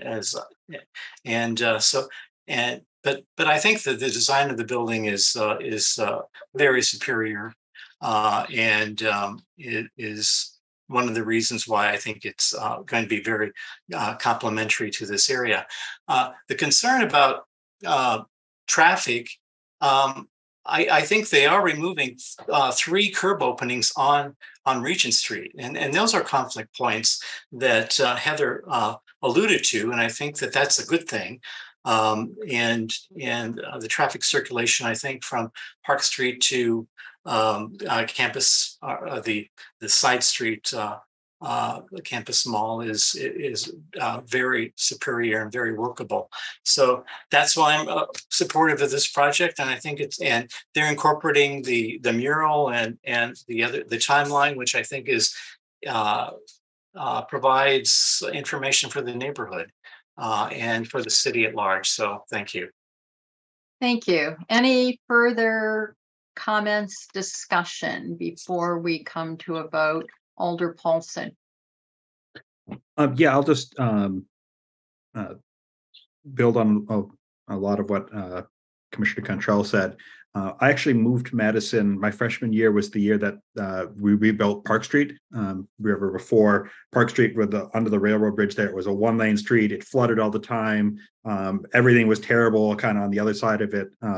So it's kind of neat to see sort of the railroad bridge to Regent basically be finished.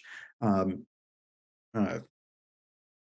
like the setback isn't quite what I wish it was. I wish it was a little bit more. It's there's not a terminated vista. There's not the Capitol at the end of it, something, but it is a really important entranceway into campus. As you come in from the south, this is the gateway, and kind of everything else is the UW buildings are set back. The sophomore zone over there, they've got kind of a nice setback that way. The bridge is decent now. The Qdoba, okay, it's not great, but at least it's rounded. It does something a little bit interesting there. And so this the pedestrian the first floor being set back far enough. It's not quite what I want, but it's still it gets there, and so I'm comfortable getting there. So I hope that we can continue to do more traffic calming for speed. I agree that having the driveways out is nice and removes the conflict point. But I think actually that makes the traffic speed a little bit more of a problem, because now I don't have to worry about anyone hitting me from the side. I can keep zooming along. So it's a little bit of a mixed bag there. But I think this is a great project. Adding more housing downtown, putting students a little more concentrated is going to pull students in and open up a little bit more for houses that used to be student apartments a little farther out. We can now do something more interesting with them as well. So I think this is a great project. Thank you, Alder. Commissioner Fernandez.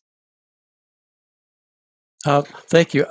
I may be proposing an amendment to this, which is only that we guarantee that the sidewalk portion along Park Street is protected with a public sidewalk easement. Now, I know traffic engineering did require, they made some very specific requirements about I think an 8-foot terrace and a 6-foot sidewalk.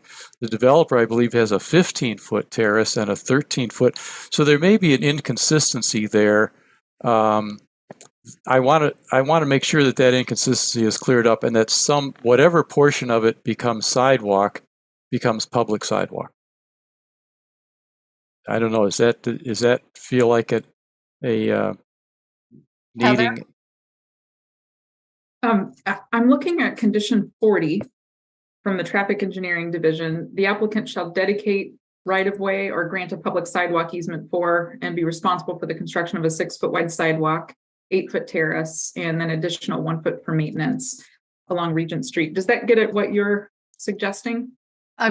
It does, except that it could be inconsistent if they have designed into that setback a much wider terrace. Perhaps there's no problem there, but I want to make sure that regardless of what, they may push the whole thing back. Instead of 8 feet and 6 feet, they've now got 15 feet and 8 feet. I want to make sure that the pedestrian portion of that is protected with a public sidewalk easement. And maybe we can consider this condition to be adequate to do that. Okay. I think that would be good. I think there will be some private, aside from the public sidewalk, that's the 6-foot wide sidewalk, some private space where the public will gather, both in those kind of carved out areas on the first floor on either end of the building, and then also just along the whole stretch of the building along Regent Street too. There will be that active kind of public private space outside of that 6-foot wide sidewalk where we're actually requiring the easement, if that makes sense. It makes perfect sense, and I'm perfectly happy with a minimum 6-foot wide public sidewalk easement. Okay. I just don't want that to conflict with an additional terrace width, and but perhaps that's just understood in that condition. Commissioner Cantrell.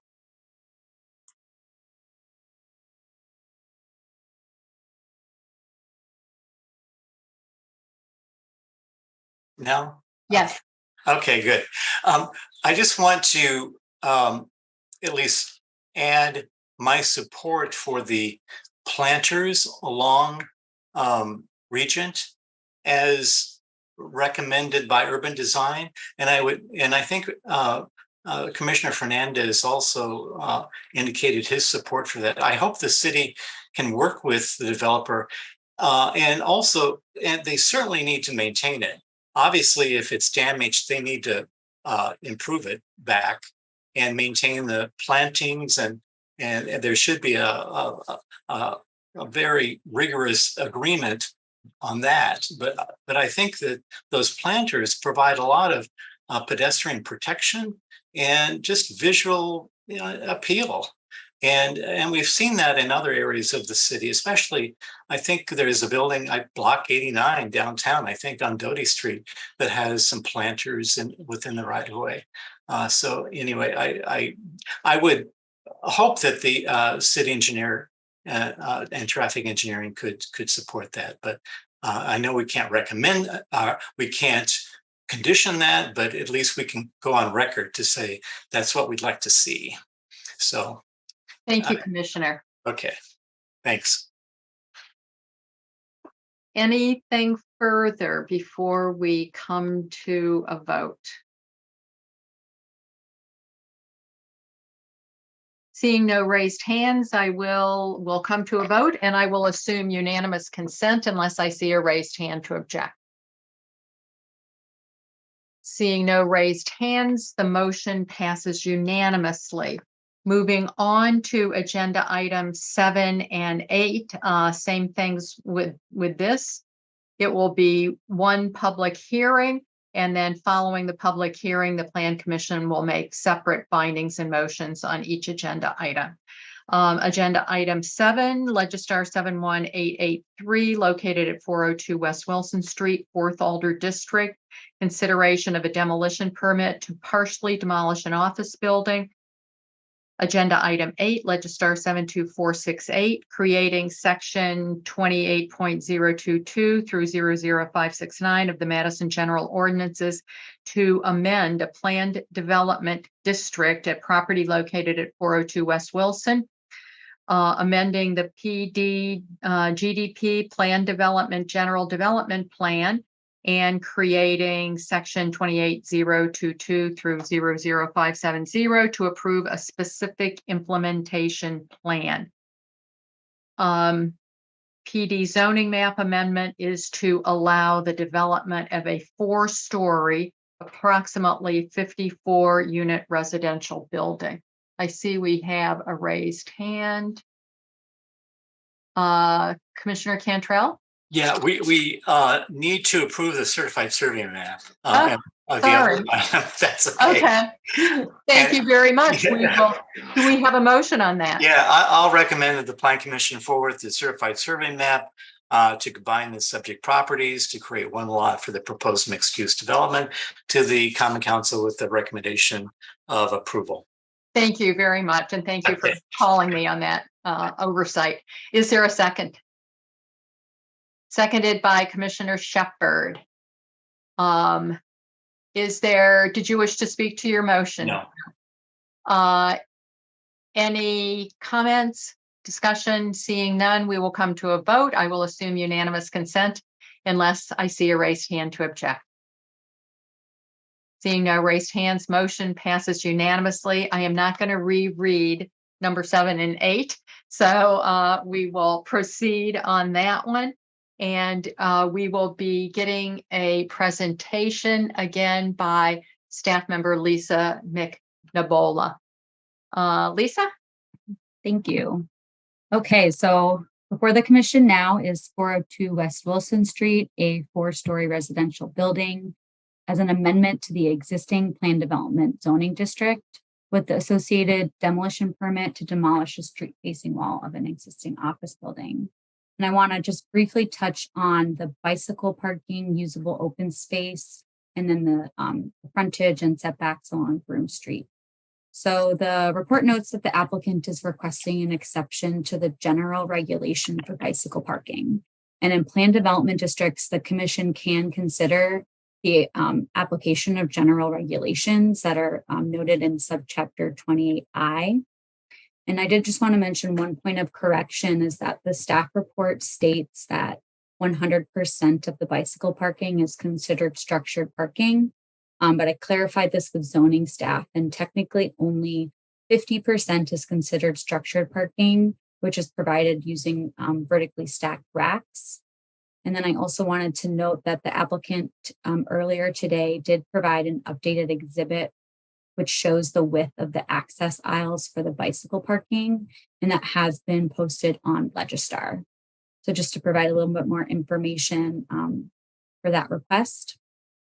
And then staff note that the planned developments do not have a minimum usable open space requirement, but the standards do note that suitable open space shall be provided.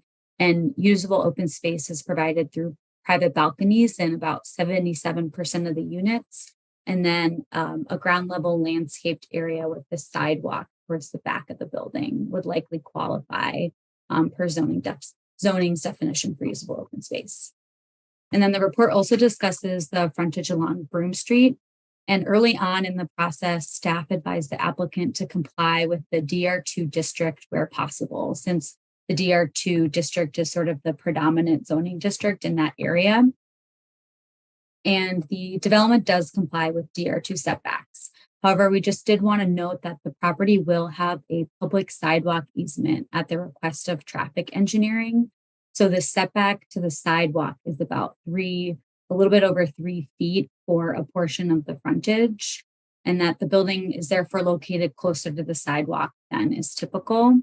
But staff do want to acknowledge that the applicant has made adjustments to the proposal, including the setback between the proposed structures and adjacent residences to the north, in order to comply with both the DR2 district setbacks and then also attempting to address concerns from neighboring property owners.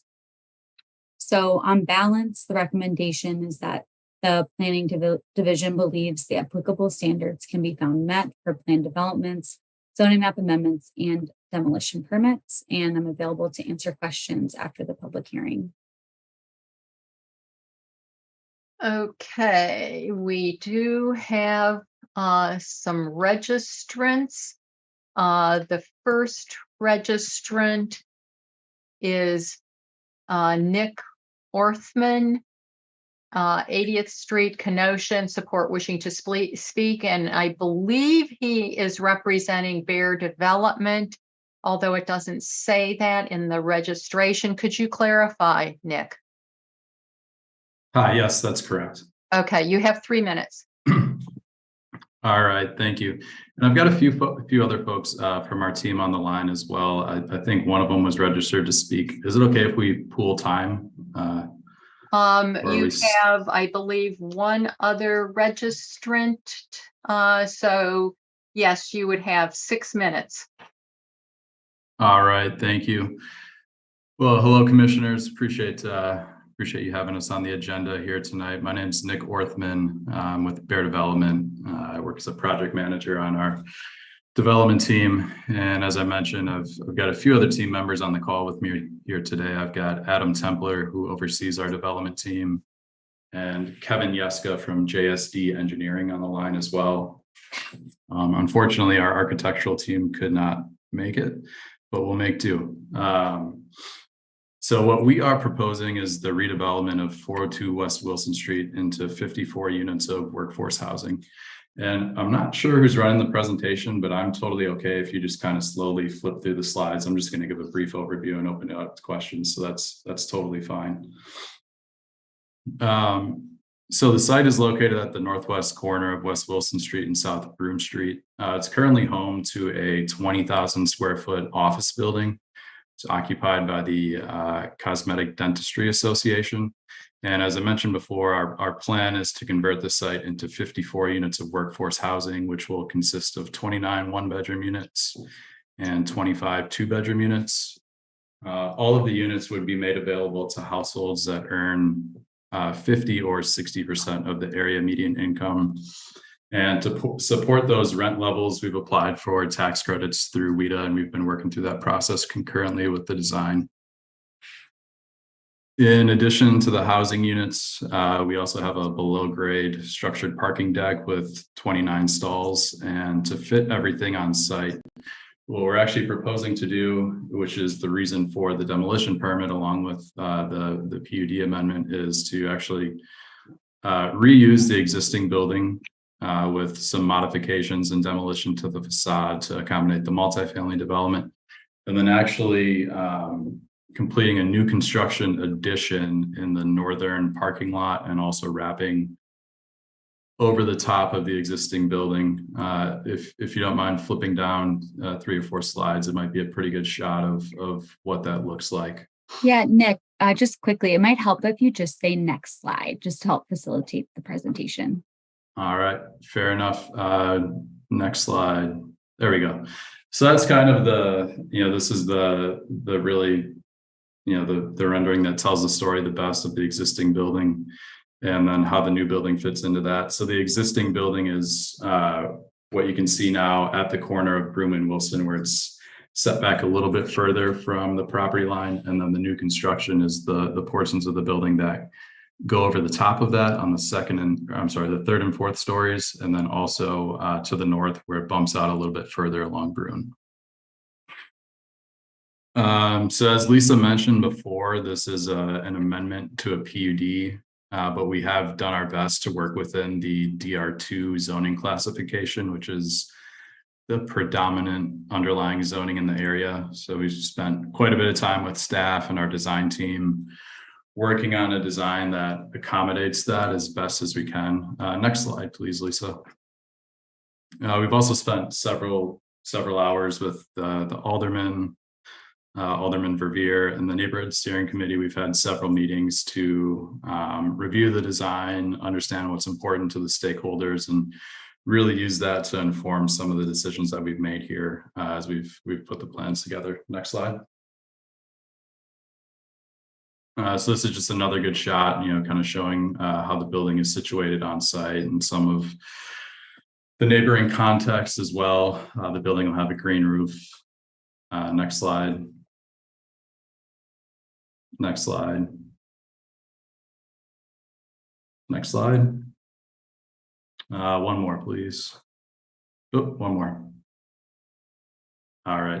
And then this here is the site plan. So you can just kind of get the global view of how the building is situated on site. So you see what is shown at the bottom of our screen now is where the existing building is. And then to the north, we have the proposed addition. You can also see on the far north side of our plans, we've included, quite a large setback area. I believe it's just over 20 feet, which is something that we found out was very important to the neighbors there on Doty Street. So we spent a lot of time with them to work and figure out a solution that we think kind of gives enough breathing room in that area and still provides a good look and feel for the development. So outside of the design side of things, we've been working closely with WIDA on the tax credit process.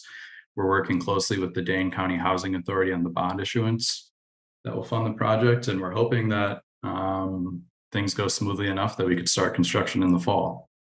So the rest of the slides are just kind of plan sheets, floor plans, elevations that I believe you've all had time to take a look at. And I know we're supposed to be brief here, so I'll wrap up the presentation and happy to answer any questions that you all have.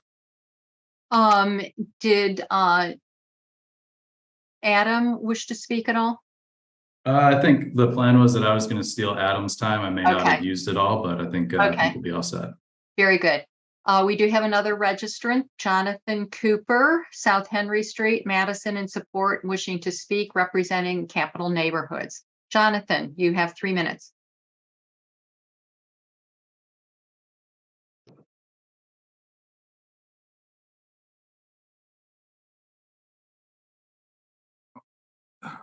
Am I unmuted? Yes, you are. All right. Thank you. I'll go back and say thank you, Chairperson Zellers, and good evening, Commissioners. As chair of the Neighborhood Steering Committee on this proposal, I'm really happy to speak in support of this plan.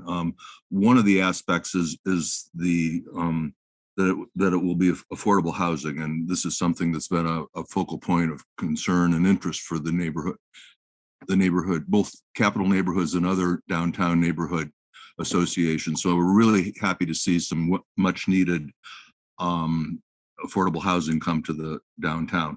I want to really compliment the the project team on working with the neighborhood and listening to and addressing our concerns as we work through their proposal. The neighborhood, I guess, has two concerns, one of which was addressed by UDC and their conditions, that being some of the landscaping along the north side of the building. And I would heartily recommend that Plan Commission adopt the UDC conditions that included the one that addressed our concerns. The other condition I would like to see addressed is that, and this is referenced in the staff report, that the ground doorway on the north side of the building be made an exit only door. So because of the close proximity that this building has to the properties to the north facing on West Doty Street. But I can just wrap up by saying again, we're pleased to support this, and we thank the design team for working with our concerns, particularly as they would address the rather tight space between this building and those buildings to the north facing on Doty Street. It's tight, but I think it's very workable. So thank you. I hope you support this proposal, and I'm happy to answer any questions you have.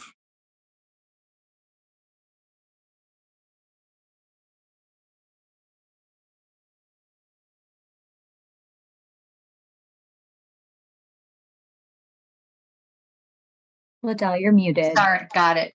Also registered is Kevin Yeska, Horizon Drive, Verona, in support, not wishing to speak, but available to answer questions. Those are our registrants. Are there any questions of any of the registrants?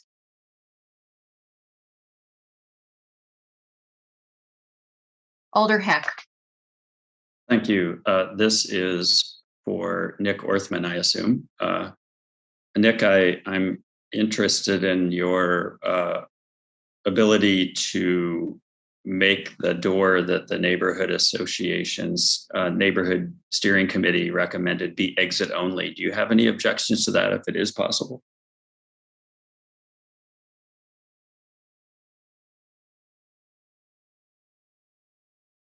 Can we get Nick back up, please? All right. Are you guys able to hear me now? Yes. Great. We have no objections to that as all. That is totally fine. We're in agreement there that should be an exit door, and that works. Great, thank you. That's my question. Alder Paulson. Yeah, I have a question. It's mentioned a little bit in the staff report, but I was wondering if you could talk about lighting. First off, I love dramatic entrances, and so I love the dramatic entrance on Wilson Street. But all the exterior renderings are done at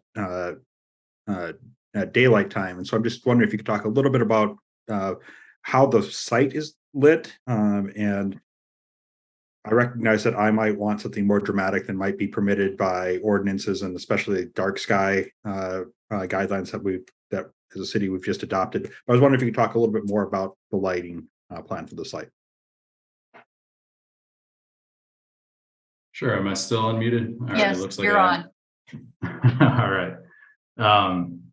Yeah, we will comply with dark sky ordinances. I think that was actually an item that came up in our UDC review. They had just had some comments on a couple fixtures that we had mounted to the building. And that's really what we're relying on is, we call them wall packs, but these will definitely be, a bit nicer, more decorative fixtures that are mounted to the side of the building to provide light up and down the site. I believe we made a full lighting submittal as part of the land use application. So happy to forward that on as well. But yes, everything will be in compliance. We're happy with the lighting plan, and we certainly agree that, we always want to have a good look and feel. And, one of our biggest concerns is safety too. So just making sure we have a well-lit site that, provides a good atmosphere for everybody is certainly our intent. Did you have any follow-up, Alder Paulson? No. Okay. No. Okay. I'll check in with staff. Thanks. Uh-huh. Any other questions of registrants? Commissioner Cantrell. Just a curious, I just have a question for, I guess, Nick. This site is close to where I live, and I was walking around it, and I noticed that there's a house behind a house on Doty Street that's that your project will kind of encircle, and some trees on that property overhang on your property a lot.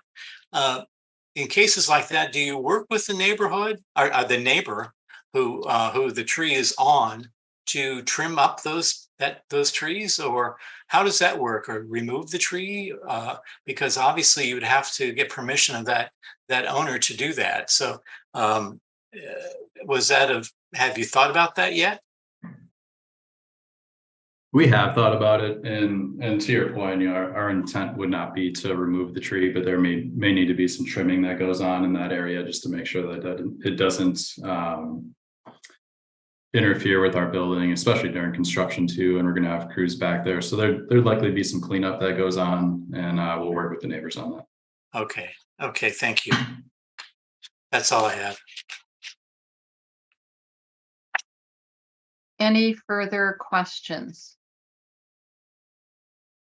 I do have a question. I'm concerned about the bike parking and the very what seems to be minimal access aisle to get to what might be somewhat challenging removal and putting up of bikes.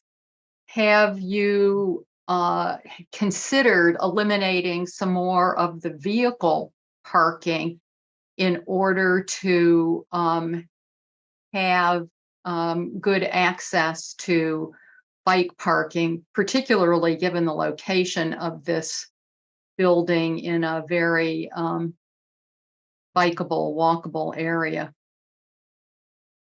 Yeah, I appreciate the question. We spent quite a bit of time working on the design of the bike parking in that area. I think we're comfortable with the level of parking that we have. We wouldn't want to go much lower from a vehicle parking standpoint. So we've really, done our best to try to massage that area as best we could, and with the understanding that there are a few areas where we're below the 5-foot threshold that's required. Although I do think some of those aisles will feel a little bit bigger than the measurements that are shown, just when you factor in the space that is left over from in the parking stall where the vehicle does not occupy it. So I think access will be okay. And another thing that we're looking at when it comes to bike parking is in front of many of the parking stalls, we actually have an opportunity to do wall mounted parking. So that's another option as well that we have, just to kind of loosen up that whole area and provide more bike parking with kind of different methods and different means to access them.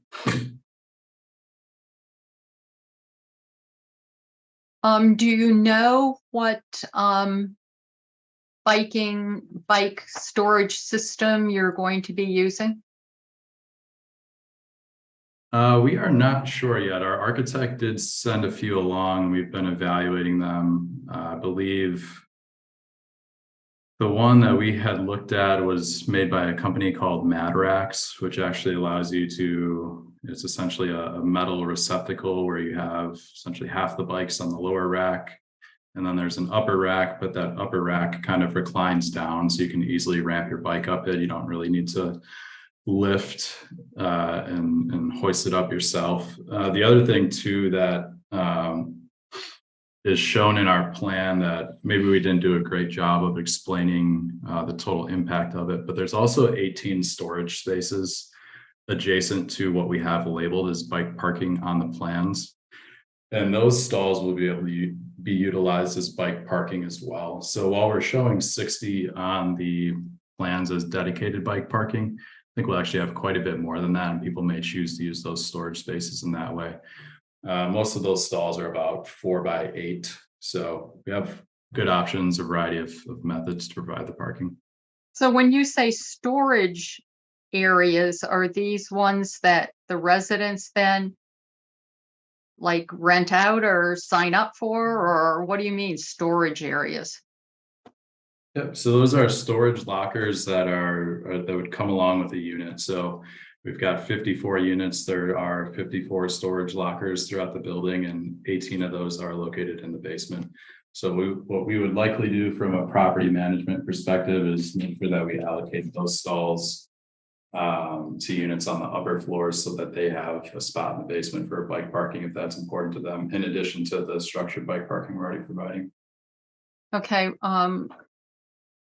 And we know that the aisles are less than 5 feet.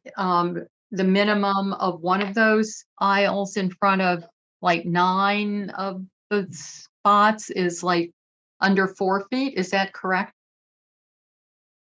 Yes, so our smallest aisle is 3 feet 10 inches, and I should also preface this too with we have looked at potentially redesigning this area, and it's driven by some of the comments that were in the staff report related to the exit stair. So that stair could potentially need to slide down for fire code purposes, which may loosen up this area a bit from a design perspective to rearrange some of these drive aisles and get to 5 feet throughout. We had just wanted to make sure that we requested the flexibility in our application in case that did not come to fruition. Okay, and one, I think, final question, also related to bikes. To get a bike to this lower level, a bike rider could ride up or down the vehicle ramp. Is that what you're expecting? That's correct. So there'd be a couple ways to access the lower level parking. One would be through the front door, down the elevator into the garage, through the lobby. The second would be down the vehicle ramp, and we're looking at the possibility of installing a man door there. Otherwise, it would be the garage door, which is operated by an exterior keypad or a key fob that each resident would have. Okay. And thank you. I really appreciate your looking at reusing the building, and I think the design is outstanding, actually. So thank you. The bike parking is a concern, though. Any further questions of any of our registrants? Seeing none, I will close the public hearing. Questions of staff?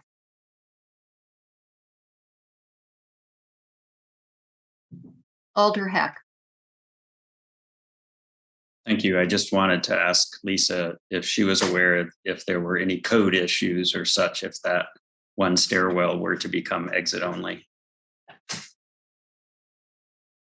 That might be a little bit out of my expertise. I think we would not be able to enforce a condition, I guess, if it was a code violation. So perhaps we could check like with fire. I imagine they would be the ones to handle that kind of occupancy question. So we can ask for that condition, and then if it's not possible, it would be removed. I think that's correct, right, Heather? You're saying, are you talking about the full reconfiguration of that space to allow for more space for bikes, or are you? No, he's talking about the exit door. The exit door that the neighborhood wanted. I would say unless otherwise prohibited by building code, the Plan Commission requires that door be an exit only door. Yep, I think that could work. Thank you. Thanks. Sorry for my confusion. No. Commissioner Spencer. Thank you. I just wanted to ask staff a question, but commend the developer for this affordable housing proposal. You know, we don't see a ton of a lot of affordable housing proposals, so I'm really happy to see one. And you know, given that it is affordable units, workplace housing, and I know that the downtown district is 4 stories limit. Would we ever consider more stories for these affordable units? Because 59 units is great, 4 stories is great, but I feel like there could be more. That's all. Yeah, I can start with that. That's a great question. I think, there were other iterations of this development that did have a 5th floor, and that was being reviewed by area residents and staff as well, and I think would have been allowable within the planned development that they were seeking. They could exceed that downtown height limit. We're continuing to seek possibilities with regard to bonus stories around affordable housing. It's really difficult, but we do have some connections with even national legal teams trying to look at ways that we might be able to do this in Madison or in Wisconsin. We don't have a sleek solution just yet, but all that to say, even in this case, I think this developer was looking at opportunities to go a little bit higher and determine that this one best fit their the needs and the economic realities they were working within. So even incentivizing like another floor may put us in violation of that state law for affordable housing. We are continuing to look into that. I think the difficult thing in Wisconsin has always been the enforcement, and I say this a lot. I know I'm kind of a broken record, but it's that how do we as a city remove that 6th or 7th floor years later if there's a change made to the level of affordability that was committed to. But we, like I said, we're continuing to look at this. We feel that it's a really strong priority of policymakers in Madison to try to find solutions, and so we're still turning over the stones. Thank you, Heather. Thank you, Commissioner Spencer. Any follow-up, Commissioner Spencer, or more questions? No, thanks. Commissioner Fernandez. Yeah, thank you. This is somewhat of a general question. I'm just going to preface it by saying that I'm a little bit concerned about balconies and green roofs counting as open space, because it wouldn't comport with my general understanding of that. Is that interpretation now part of Planning Division's policy? Is it part of the law? Is it done on a case-by-case basis? How do you determine whether, a green roof, you can't even go on it, right? It's just up there being vegetative. So how do you manage that judgment of whether that counts as open space? Lisa. Sure. So just to clarify, the green roof that as they are proposing does not count as usable open space. You can have like a rooftop amenity, but it needs to be usable and not, habitable, I guess. And then zoning takes a look at any kind of like rooftop amenity to make sure it meets that requirement. And then balconies can meet usable open space requirements, I believe, in certain zoning districts. And then, of course, at the planned development district, they don't have to meet those kind of standard zoning requirements, but it has been, I think, standard practice for quite a while to allow private balconies to account towards a portion of usable open space. So we always have like a minimum of usable open space at grade that is typically provided in a standard zoning district. But because this is a planned development district, they don't have that same requirement. So like in DR2, let's say it's 20 square feet per unit for usable open space. But that same standard does not apply for a planned development district. Yeah, thank you. That's helpful. Thank you. Thank you, Lisa.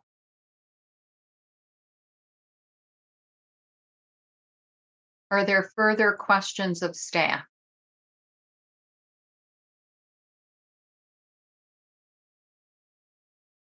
I have one to follow up on my concern about the bike parking. do we have something that we could add as a condition that might help address this in terms of the applicant working with staff to do perhaps a better approach to the access to the bike parking?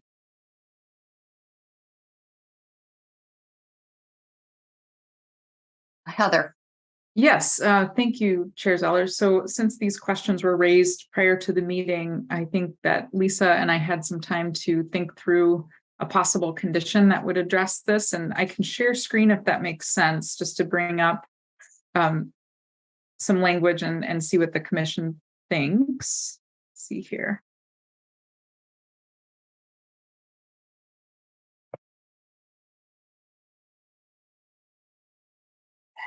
And so really what I understand as one of the main concerns is not so much the vertical parking with one bike over another, but that in conjunction with very narrow aisles next to it. So aisles that aren't 5 feet deep next to it. And how would folks get their bikes up and down under those tight circumstances? So here's an idea for a condition that the commission might consider.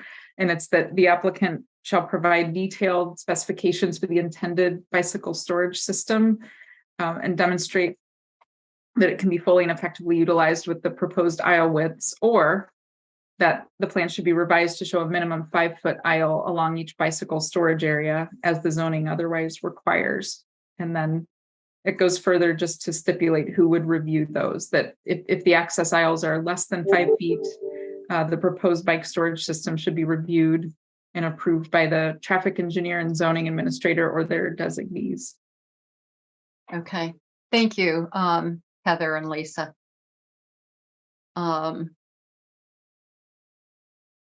Commissioner Cantrell. I'm not as concerned with the access aisles for the bike parking in this situation. I think we have to consider this is a redevelopment project, and the bike storage areas, parking areas are under the old section of the building. We're not constructing a new building. We're kind of repurposing and readapting an existing building and adding on to it. And secondly, this is affordable housing, which we greatly need.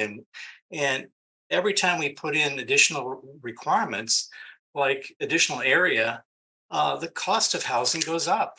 So I guess in my situation where I live, we have bicycle hanging. My bicycle is hung in front of my car, and my partner's is the side of his car. So and I know that was long before we had an ordinance, but I do think that sometimes we go to extremes, and 5 feet is a sidewalk width. 3 feet, it's less, but many sidewalks in certain parts of the country are 3 feet, and the stacking concept that they came up with, I think, works really quite well. So I don't think that we need to put any additional conditions on this developer in this situation, because of the reasons I outlined. But so that's my point of view. Thank you. Thank you, Commissioner. Any other questions of staff?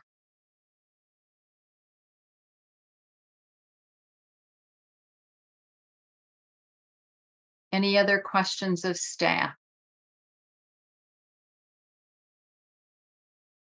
Seeing none, do we have a motion? And this would be on the demolition permit to partially demolish an office building. Commissioner Cantrell.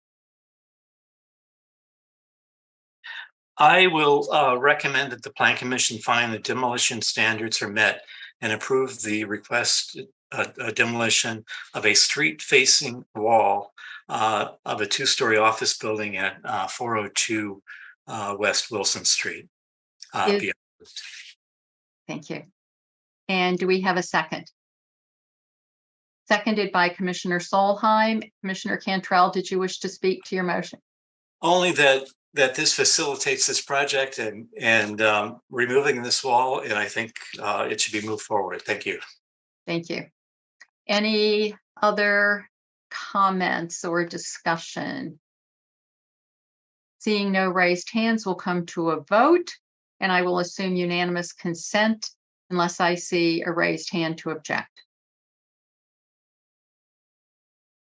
Seeing no raised hands, motion passes unanimously. The next item is on the number 8, Registrar 72468. And do we have a motion on that?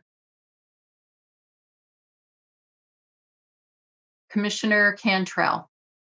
Well, I will recommend that the Plan Commission find the standards for the zoning map amendment and plan developments are met and forward the zoning map amendment rezoning 402 West Wilson Street to amended plan development, general development plan, specific implementation plan to the City Council with a favorable recommendation. Subject to an additional condition that the man door on the north side, I believe it's the north side of the building, be exit only. Thank you. Is there a second? Seconded by Commissioner Solheim. Commissioner Cantrell, did you wish to speak to your motion?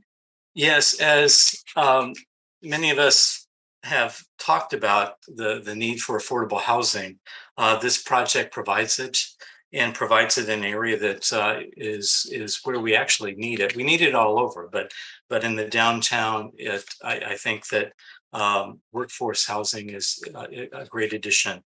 And I do think that this is an interesting design, and I think it's will fit well into this neighborhood. Thank you.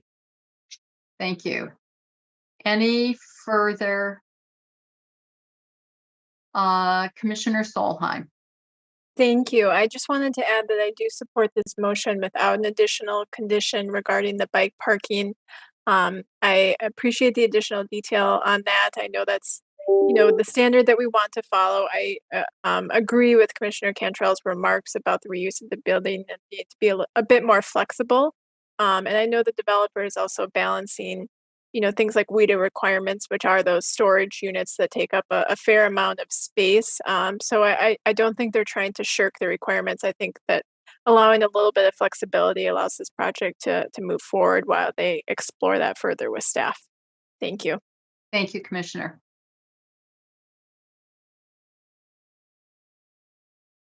Alder Heck.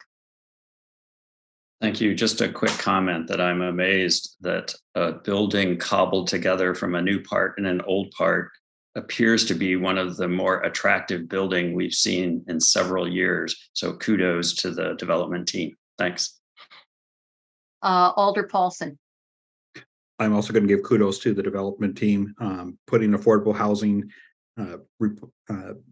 totally revamping, making over a pretty terrible looking building at a really important corner with something pretty stunning. I hope I hope you're submitted for some award consideration. I think you'll do well. Please don't. Please make sure that you light it so that it looks as dramatic at night as it does during the day. Respect the dark sky stuff, but you've got such the copper color looking thing in the front is such an interesting feature. Make sure that's well lit. Maybe consider trying to buy the awful thing next to it and work your magic there as well. But thank you for bringing this forward. Thank you, Alder. Commissioner Fernandez. Well, I'd just like to say that I was going to propose as an amendment that we impose that condition on bicycle parking. Being the bike guy, I know that the problem is not really storage. If it's very awkward to get your bike in and out of the storage, you're not going to use it. But I'm convinced by by Commissioner Cantrell's arguments in this particular case. So I just want to go on record as saying I'm not in favor of relaxing these conditions very often, but I do agree that there seems to be they've made an effort. We're only talking about a foot and a couple inches, so obviously if it were possible to provide it easily, they would have provided it. So I'm just confident that this is a special case where it might actually have entailed substantial cost.